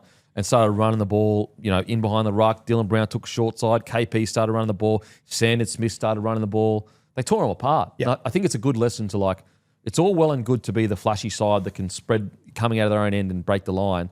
But at the end of the day, you are a running spine. Like, remember that. Don't get too cute. Run the ball. Take short sides. That's going to be your bread and butter. Because when they did, they tore literally each member of their spine made a line break and set something up. And I think to their credit, Newcastle did that in the first 10 minutes as well. They just had all those tries turned away from them. But you've just got to be able to get through that. Yeah, Keep be a playing bit more footy. patient. I thought the try that KP scored, but just the lead up to it, the kick that he put through the middle of the field, the grubber for Dill Lucas. Fuck, he's a freak. Mate, that KP. last 10 minutes from him was just like, wow. It was He's like so good Cleary to grand watch. final-esque. Obviously, he didn't get the win or whatever, but it was truly, get on me back, boys. I'm going to make something happen here. Tommy, thoughts on the Knights? Yeah, I think obviously very frustrating, especially they did dominate so much of that first half. And as I said, like throughout the game, to have 4 tries that you genuinely put the ball down is not a try. And then to do it so quickly late, I think they'd be so disappointed. Like the main takeaway, if I'm them, is like a couple of defensive lapses and they find themselves down by quite a margin in a game that they should have been up by that margin. So I think you can be very confident in the fact that if you can just keep it a contest, you've got points in you like that. Like I still think I wrote in my notes after that Sandon Smith no try when they called the Mooney obstruction. Like I think they're the most dangerous team out of yardage in the comp in terms of when they shift. Maybe Manly can be up there next to them, but I think knowing that they just have to do enough in that sort of first 40 to 50 minutes to just complete. Make sure that you're not down by too much because you know you're going to get your moments. Like Ponga at the back end there, like when he went around Tallis to score, it looked so easy. You know what I mean? So like I think they've just got to stay patient, get to their spots, but I think that they would know that they've still got all the ingredients. Yeah. I will say, and I really have liked Crosland's view. I think Phoenix Crosland has been phenomenal, one of their unsung heroes. With such a dominant spine, though, I would love to see a bit of magic around the ruck. And you actually see it. Is Harrison Edwards? Yep. Sometimes you see that when he comes on and plays 9. I would love to see Phoenix Crosland not Harrison Graham, sorry. Yeah. Sorry, Harrison Graham.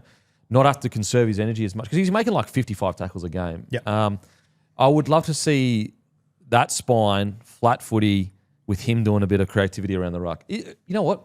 Even if like he jumps out for a set and Dill goes in there or KP goes in there, I just think that spine's too damaging not to look for some joy around the ruck there. What thoughts on the Knights, mate? Yeah, I mean, they came home with a bit of a wet sail. I thought, last 15, 20 minutes, particularly Kalen Ponga, just got very busy, nearly almost kind of clawed the game back from them. But they've been playing some very good footy lately. It wasn't like a complete blowout. They're two teams that are, I don't know, around about the same sort of spot on the ladder. Not massive kind of alarm bells for them, but one that probably got away from them a little bit, the Knights. Okay, on to the next game. Cowboys defeat the Sea Eagles 19-18. And I tell you what, that last period from Scott Drinkwater was a joke. Speaking of KP coming in and ripping, Scotty Drinkwater in that last period, he had the grubber that got the match equalising try. So if you go back and look at the footage, this guy literally tore them apart in the last and just showed you why. He's essentially the best attacking fullback in the comp. So in the back end, he had the short kick to equalise, and then he had a line break assist in the final set before the field goal. Like, this is how involved this guy was. He goes down a short side, gets the line break assist, which gets him down the field, gives him field position, and then he also nails the field goal from 30 metres out or whatever. He is our KO can't miss moment.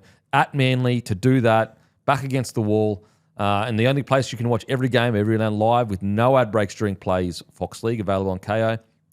Thursday, we have the Panthers v Broncos. Friday, we have Sharks v Knights, live on Fox, only on Fox League. Then Roosters v Storm. Super Saturday, Rabbitohs v Raiders v Rabbitohs, Warriors v Dragons, and Bulldogs v Tigers. You can watch all 3 Super Saturday NRL games exclusively live on Fox League, including with KO. Sunday, it's Titans vs Eagles, live only on Fox League. Then Dolphins v Cowboys. Remember that the only place you can watch every game of every round live with no ad breaks during play is Fox League, available on KO. But Scotty Drinkwater, like, that last 10 minutes or whatever was a pure masterclass in just attacking footy. It was unbelievable what he did. Thoughts, Roo? Yeah, he was amazing. I think especially at Brookvale Oval, it's a hard place to attack. It's a hard place to play footy. It's a slowish track too. I know they've upgraded the grass a little bit, but it's still a bit of a slow track at times. It just doesn't suit him at all, and he's used to the polar opposite of that, realistically. He was enormous, and then I think it was Scotty Drinkwater's first field goal of his career, I think he said No after. way. I'm pretty sure that's accurate. Huge moment from Drinky.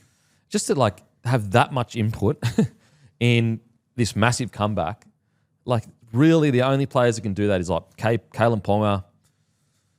I mean, you could even argue Turbo couldn't do that because he doesn't hit field goals. Kalen Ponga, Reece Walsh, Latrell when he's at fullback, I guess. Yeah.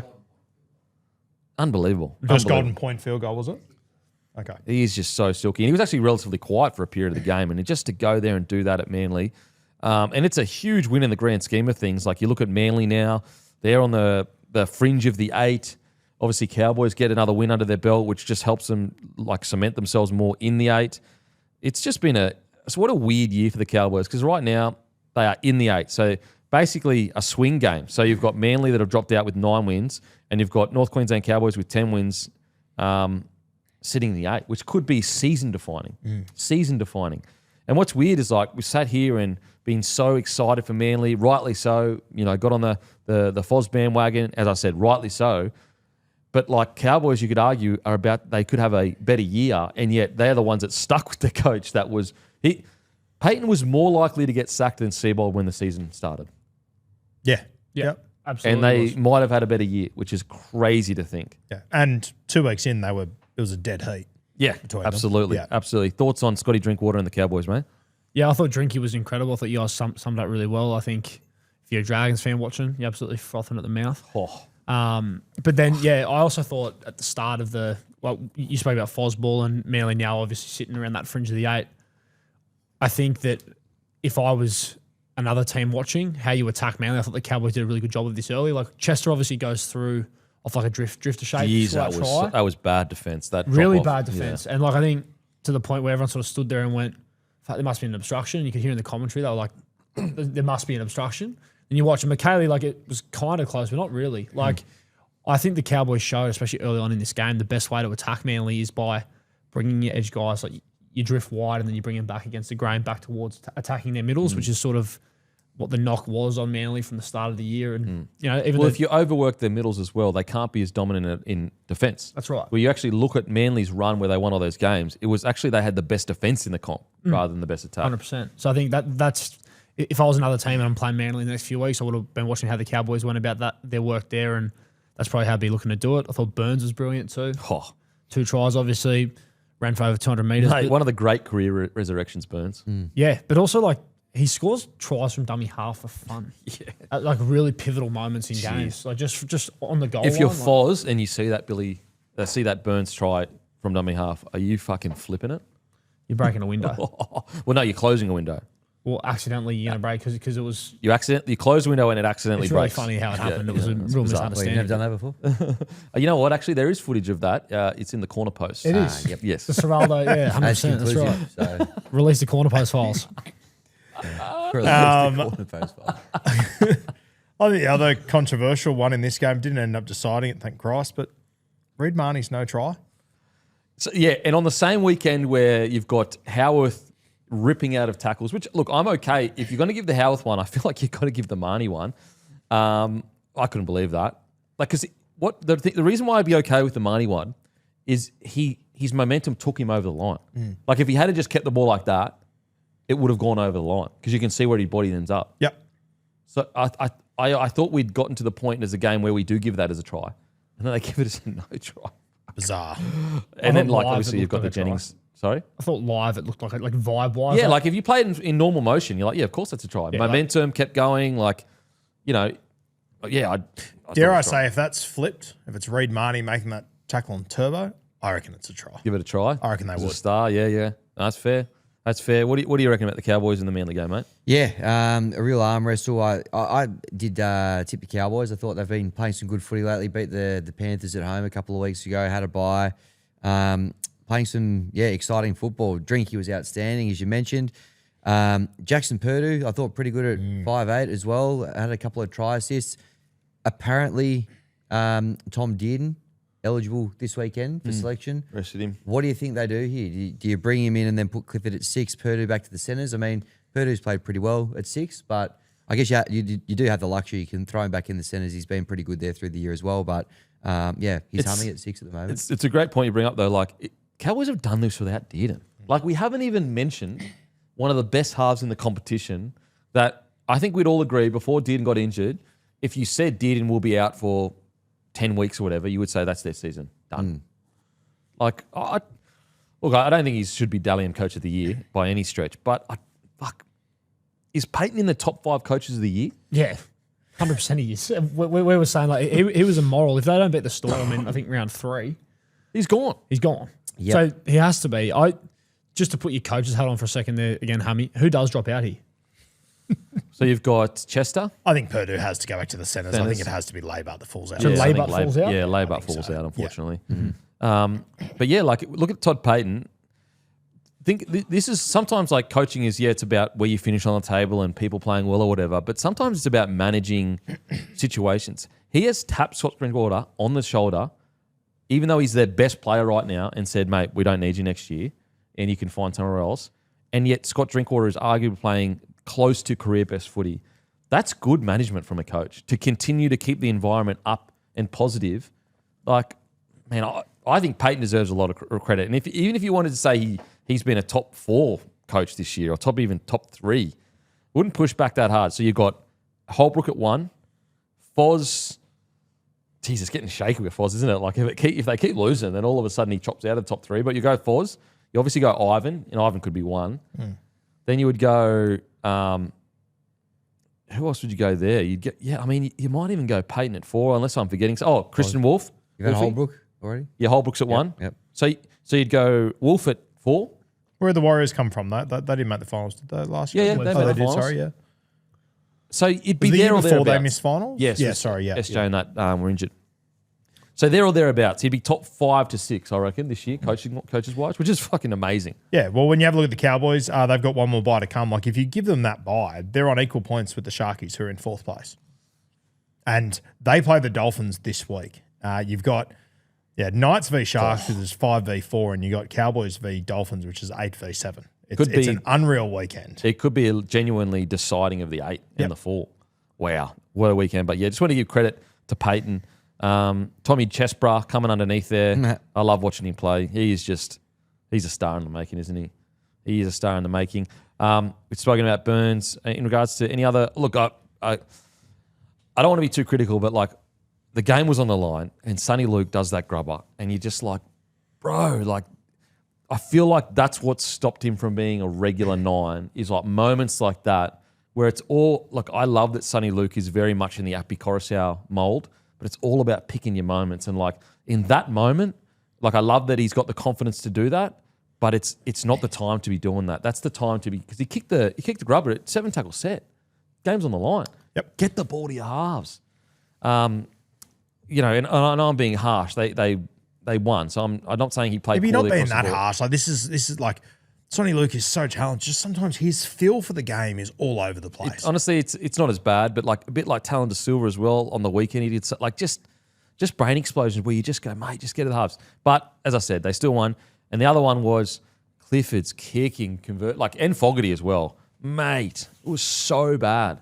Game on the line. Yeah. I don't know why he didn't take it back further to open up his angle. He's got a big boot on him. Huge boot on him, yeah. I just feel like he got rattled. Like he went, what did he go, 15 metres back or 17 metres? Like, mate, go further back. Give yourself a big angle and nail it. I feel like from the get-go, and look, understandably so, not all of us can kick from the sideline and win games at Manly. Like, we can't all do that. Just going deep into the archives of Beak at the Warriors kicking from the sideline. Get the job done. But we can't all do that. Just taste, we'll bring out your own footy stuff.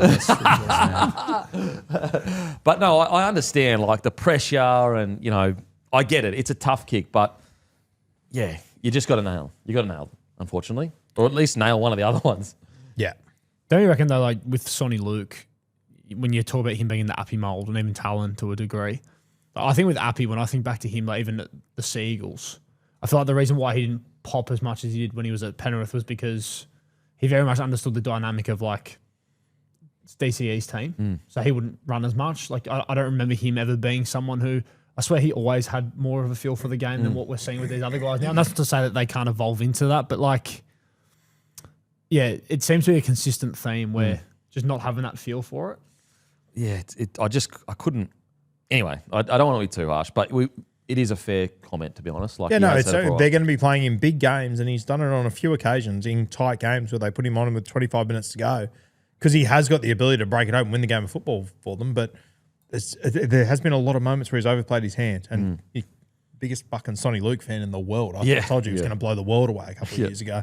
From a Manly point of view, are we a little bit concerned? This is another game. It was 18-all with 10 minutes to go. Game management has to be questioned at some point. Like, yes, for sure. I'm more concerned at they just think that it's going to happen. Like they're not ruthless. Like they score a couple of easy tries. Like for example, Olakau'atu completely. I think one got disallowed, but one wasn't. He's dismantling that edge, and then did they really go back there that much? And it's just like when you've got a beast like Olakau'atu there, surely you're getting some more good ball into him. And he is rampaging that edge. I just feel like they get into this groove where they score some early points. They go, oh, that was actually pretty easy. Like, we're a really good attacking side. And then they go in a bit of a lull. There's this like subconscious thing of like, oh, no, we'll just score a bunch of points again later. And they're not ruthless enough. They don't stand with the foot on the throat for long enough, the Manly Sea Eagles. But the problem is the comparing it to when they were really good, they were ruthless in attack and defense. And I just don't think they've got that ruthless mentality at the moment. So, boys, I am, as much as he's not perfect and he's, got a long way to go, I'm fucking loving watching Joey Walsh play. There's a pass that he threw to Kohler in this game. Yes. Kohler just tipped on, and it wasn't 5-man cutout or anything crazy, but just how pure he delivers his passes, Joey Walsh. There's silky. something special there. Yeah, he's silky. He is absolutely silky. Even it ended up being a no try, but I think it was Gerbo ended up at dummy half on that right edge, threw a fucking bang average ball to him. He caught it on his toes on his right foot, and in the same motion regathered his balance, dropped it on his left. Olakau'atu scored. They went upstairs, and it was a knock on. But just some of these touches that Joey Walsh has, they're just out of this world. Sometimes he plays, you can still see in his game he does things that you can get away with at Jersey Flag and New South Wales Cup level that are still in his game at the moment. Whereas sometimes he can send a set a bit skew-if, but just some of those touches yesterday and since he's been in first grade, I love watching him play. Mate, he is a special talent. It's just about picking his moments. That's what it'll be. He's got all the ingredients. It's just about picking his moments and making sure that, and it's hard to be too critical, but 3 areas, you just got to make sure, as I said, even last game, there were a few times where instead of just throwing the normal pass, he throws a flick pass. But I'm with you, mate. I think Joey Walsh to look that silky this early in his career is exciting for Manly Sea Eagles. It's super exciting. Tommy, I'll go to you actually first. Tommy, what do you think the issue is at the Manly Seagulls at the moment? Well, I just think they were running hot for so long. You know, they're riding this kind of like honeymoon period, a little bit of a wave there with Foz, but yeah, it just feels like they've run out of puff a little bit. Probably, you know, I can't remember how many they won in a row, but they were absolutely humming, and they've got a bit of a dose of reality last couple of weeks. And I think you're probably right, just expecting it to come, expecting the good form to continue. The Eels, again, they probably expected to win there at CommBank Stadium, and then after their last 4 losses, they had actually come back and won the next game convincingly. I think they'd won the next 4 after a loss 13 plus. Storm at home. Yeah, so they were thinking, we'll get back to 4 Pines, we'll get it done. But yeah, I mean, probably switched off a little bit at the end. Scotty Drinkwater mowed him down. Well, here's how crazy it is. So Tommy Chester scores first, but then they go try 16th minute, try 23rd minute, try 27th minute, and the Cowboys don't score until the 58th minute. And that's what I mean by like, so when you're all fresh, you are the better side. Mm. But then because you score those points early and it looks like, yeah, we got these guys, that intensity just falls off a cliff. And it's just like, unfortunately, although it's been a romantic year and it's sexy, the headlines are great, and we're all on board. We want Fosball to work, we want Manly to work. Unfortunately, they haven't earned the right to be able to switch off yet. You know, they don't have the squad to do that. Like I know it was before those tries they scored, but like that try early in the game, Tommy Chester coming under and then missing that in the 9th minute, that is like, bruh, that cannot happen. That cannot happen. No, agreed. So they need to find a way to get a bit more ruthless. I am getting a little bit of the speed wobbles with this forward pack. It's starting to concern me a little bit. Now, you know, we already had our concerns early in the year and they seem to have patched it up. And we gave them credit where credit is due, where we said, look, we probably underestimated this forward pack.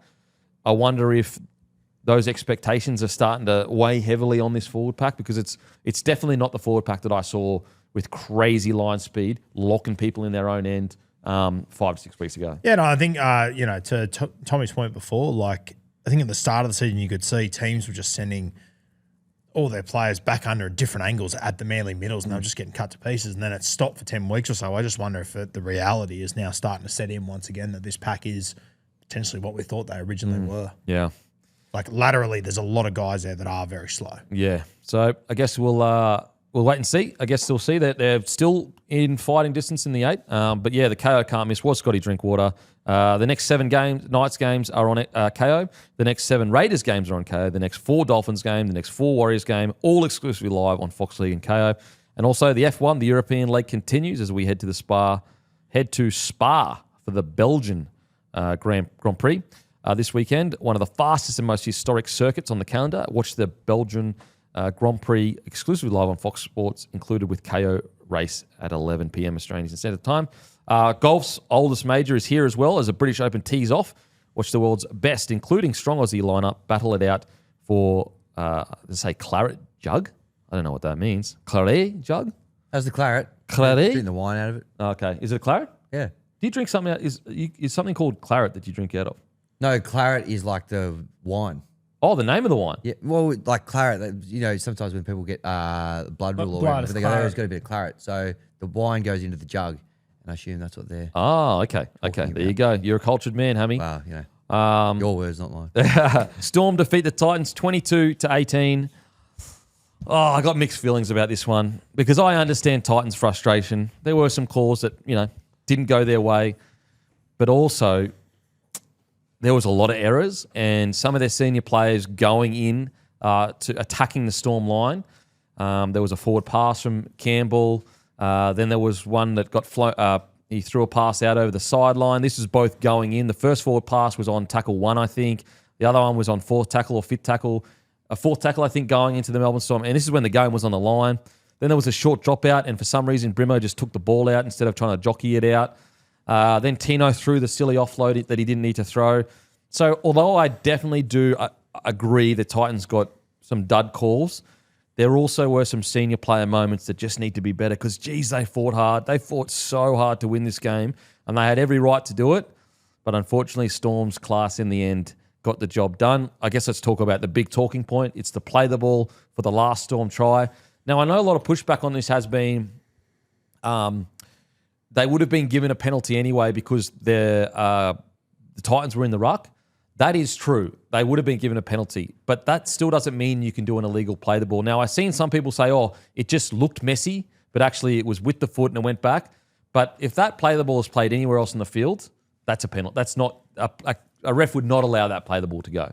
No, I tend to agree. And I think like the fact that it was a penalty in the ruck doesn't change the fact that like for Nikamini to score, it doesn't directly prevent him from scoring. Yep. So it's not penalty try areas. So therefore it should have just been penalty.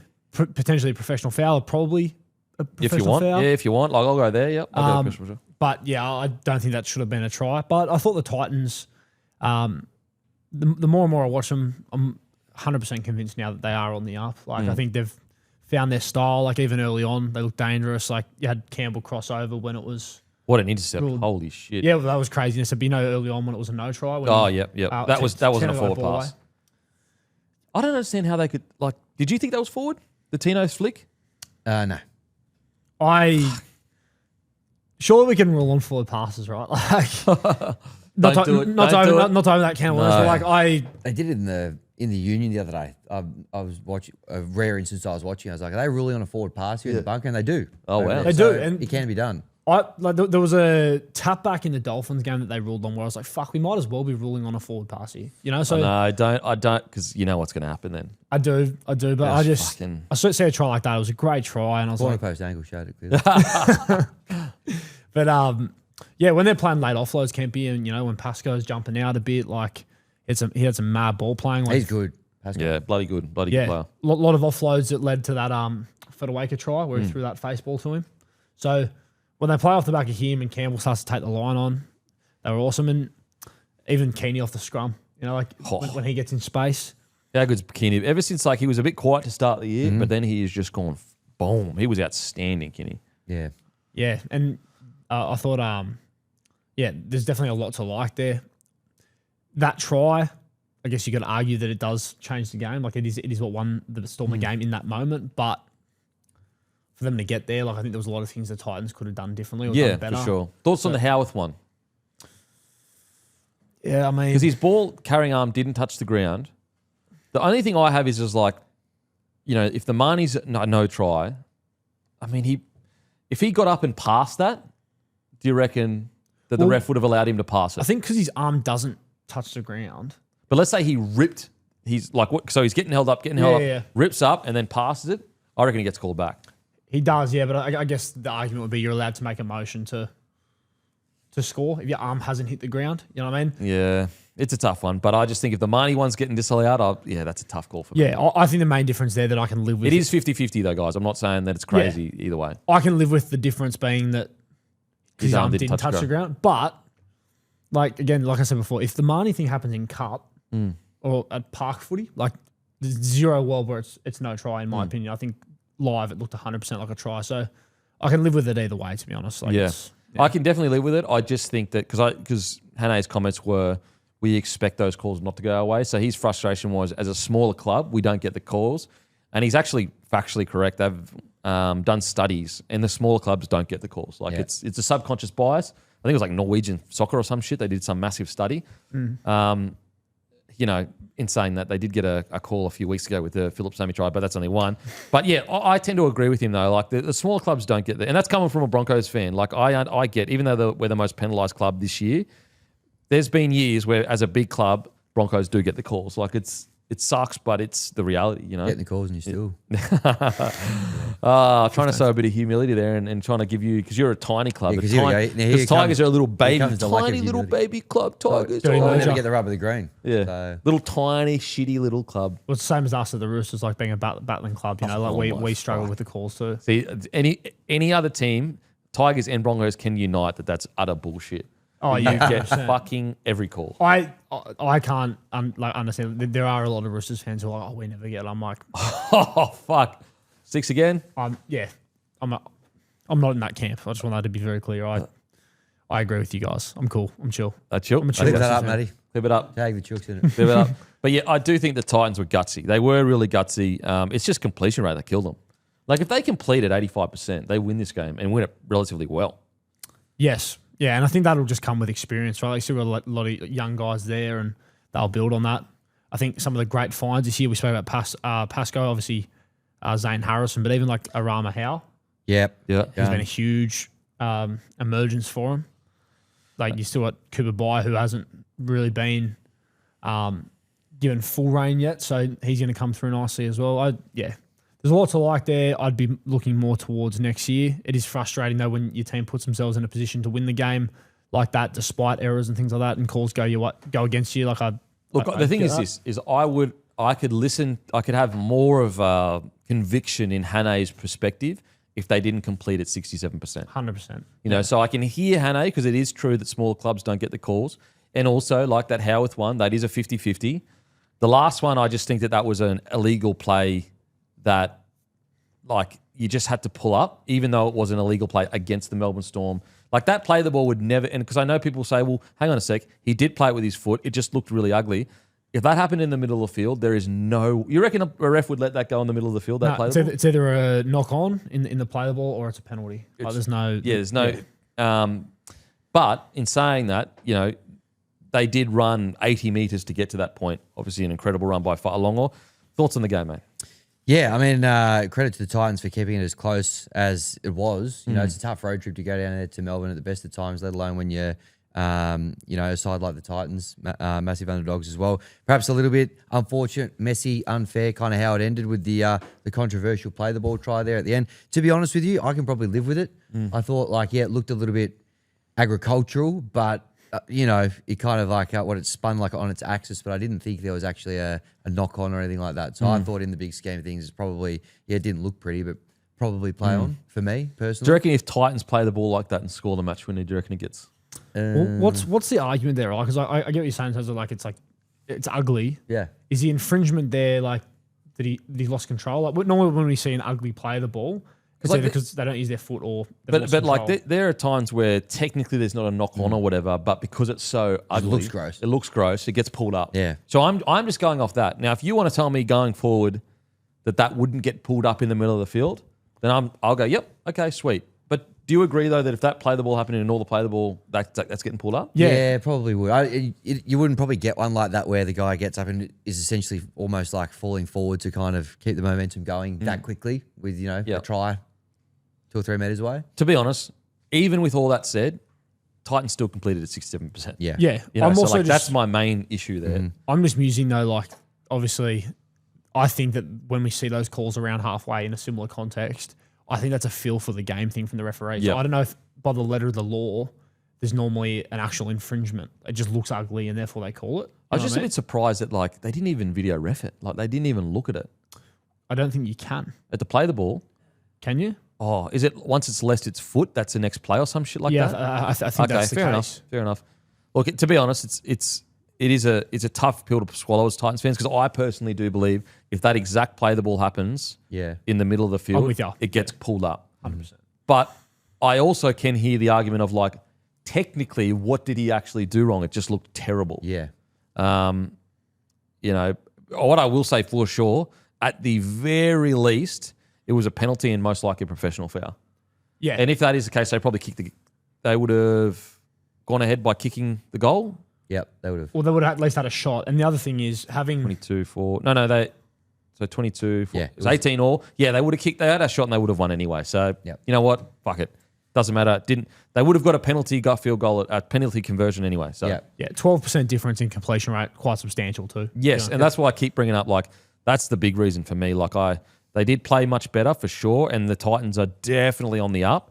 But you got to fix that completion rate up far. The fact they completed 67% and the Storm only just won probably says more about the Storm's performance. The fact that it wasn't as clinical as they would have hoped. But I guess they're in a bit of a stage at the moment. A couple of guys didn't back up from Origin. A few did, but they'll probably just take the win however they can get it for this week. Yep. In regards to some individual performances, who stood out for you for the Titans, mate?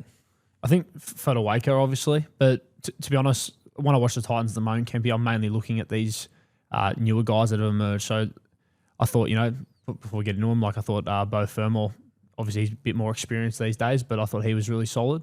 Definitely started the game really strong as well. Yeah. And, ran for 118 metres. But I think, the emergence of guys like Arama Howe, Pasco obviously stood out for me as well. I think the more confidence he gets in terms of jumping and ball playing, I think you're going to see him really bring Campbell into the game even more, who, by the way, I thought was outstanding for the most part. Keeney ran for almost 300 metres. He's so good, bro. Keeney for me, three line breaks, a couple of tackle breaks, and the try that kind of gave him an opportunity to win the game. He's so good. Yeah, when the chips are down and they're a little bit disorganised, completion rate's bad or whatever, he's someone who can still kind of give him a chance. So things are looking up for the Titans. I think that they've been building towards this. They are keeping games tight, and they're also keeping their defense. They're keeping scores low-ish as well. So a lot to like for the Titans. There's been consistent. They haven't won necessarily every game, but if you've watched them, there's been consistency for quite a while now, at least 4 weeks or so. Onto the Storm. I mean, really, it was a not great performance. However, Su'a Fa'alongo the guy's he's a joke. He's a cheat code. It was a gutsy performance, and I think that back end, like the Melbourne Storm that we're watching this year aren't the Melbourne Storm that we're used to, but sometimes you see little glimpses of things that are very Melbourne Storm. Just the gutsiness. Like they weren't playing well, but they fucking tried their best. Yeah, so the gutsiness was definitely a big part, but I actually thought Titans kick long there at the end, and I know it ended in controversy, but they kick long, slightly disconnected kick chase, which you would get away with 9 times out of 10. But between Su'a Fa'alongo and the other boys at the back, they just completely make them pay. That obviously ends up leading to try. And Like there's very few fullbacks that have the speed of Fa'alongo. 100%. He is just a freak. But I thought he was incredible. I thought Trent Lioro had one of his best games of the year. Yeah, he came out with a bit of a bee in his bonnet, didn't he? He was kind of calling blokes out. A few words I won't repeat, but for the lip readers out there, it's pretty clear that he was calling a few of the Titans guys out. But he certainly came back with a bit of an axe to grind after a bit of time in Origin camp. He ripped in. Which is what they need. They need guys like him, Stefano. I thought Stefano was actually pretty good as well, some of his strong runs.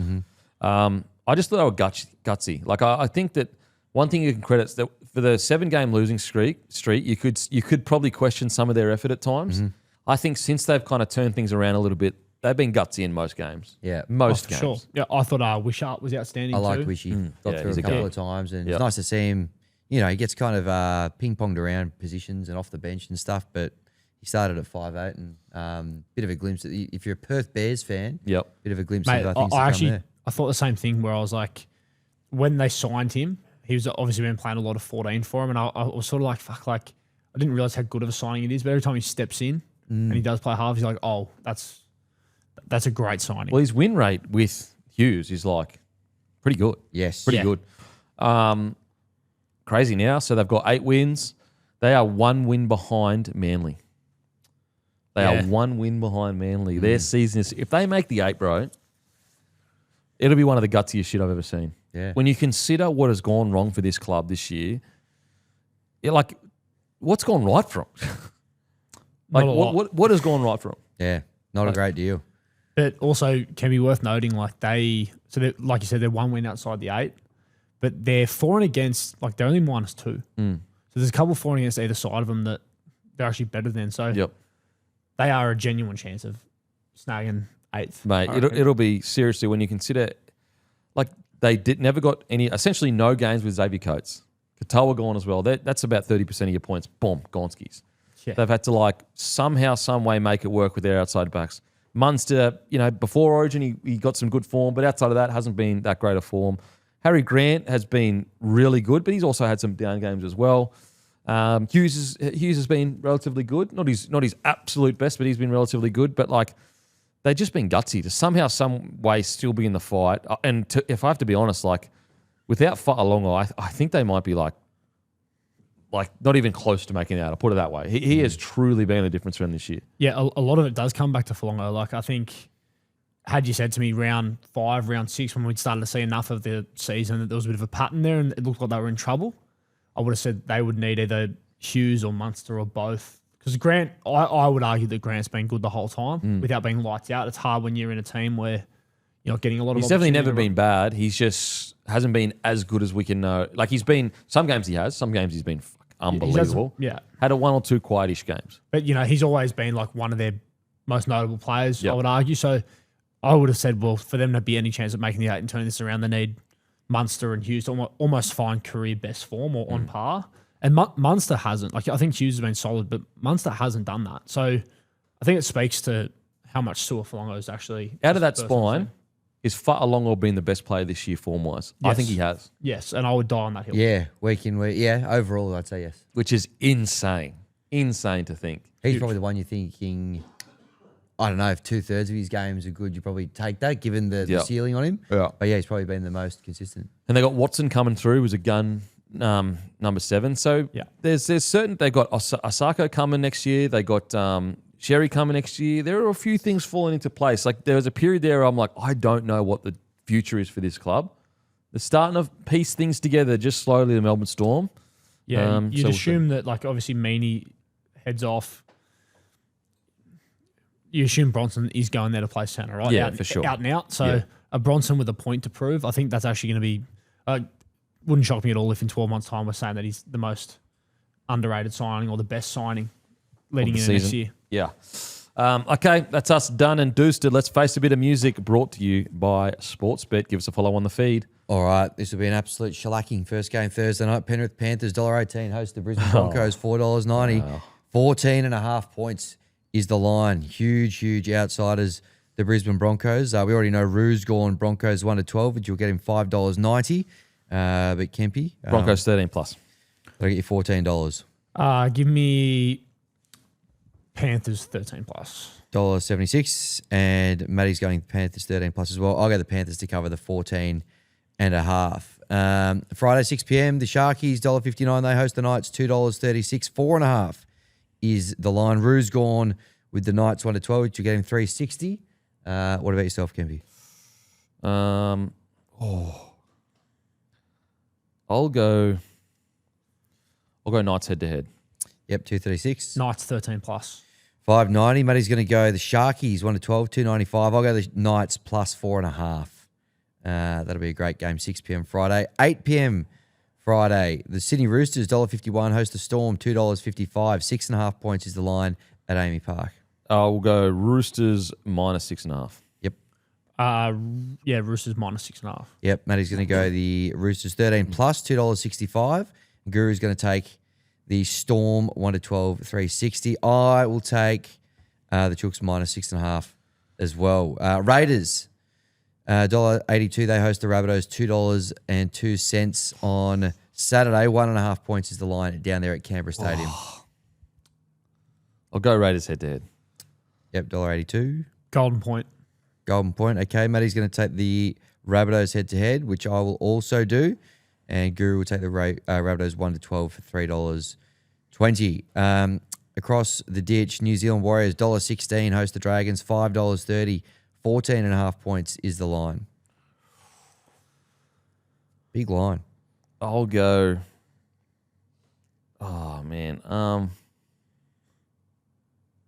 I'll go. Bit of No, you value wanna- there. I'll do go. it. I'll go Dragons 1-12. Ooh, $6. Same as Roo. Bit of value there. $6. Yeah, I'm going Dragons 1-12 as well. Okay. $6. Matty's going to take the Warriors 13 plus for $1.69. I'll take the Dragons plus 14.5. Doggies, $1.45 hosted West Tigers, $2.76 out at Accor Stadium. 6.5 points is the line. I'll go Doggies head to head. $1.45. Tigers 13 plus. Nice. $7.25. Rue's going to take the Tigers 1-12 for $3.70. Matty will take the Tigers plus 6.5. I'll take the Tigers head to head for $2.76. The Titans, $2.60. They host Manly, $1.50. 5.5 points is the line in that one. Manly minus 5.5. Manly 1-12. Yep, $3. Same as Rue. He'll take Manly Rue will take the Titans 1-12, $3.75. Matty's going to take the Titans plus 6.5.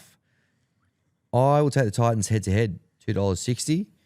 Then Sunday 4 p.m. the Dolphins $1.63 host the Cowboys, $2.30. 3.5 points is the line at Suncorp. I'll go Dolphins head to head. $1.63. Golden Point. Golden Point, okay. You can't just think, I want to go Golden Point every single time. Be a sick cunt. I'm just gonna hit one, and it's good for content. So Usually we have a limit of one, but it's your first time. I'll let you have Golden Yeah, Point. And you need it as I'm well. an apprentice. I'm trying to close the gap. Mow here. down Cam. We do want to see Cam doing that nudie run in the clown. No, mate. Guru's going to take the Cowboys. Literally 1-12. no one wants to see me The do a 340. nudie Great, run. as it's for content, though. Content. Be great for Guru content. will take him 1-12 for 340. Matty's going to take the Cowboys 13 plus for $5.40. I'm just going to take him head to head for $2.30. Cowboys playing some good footy. Alrighty, that's us done and dusted. Give us a follow on the feed. Thank you as always to Sportsbet.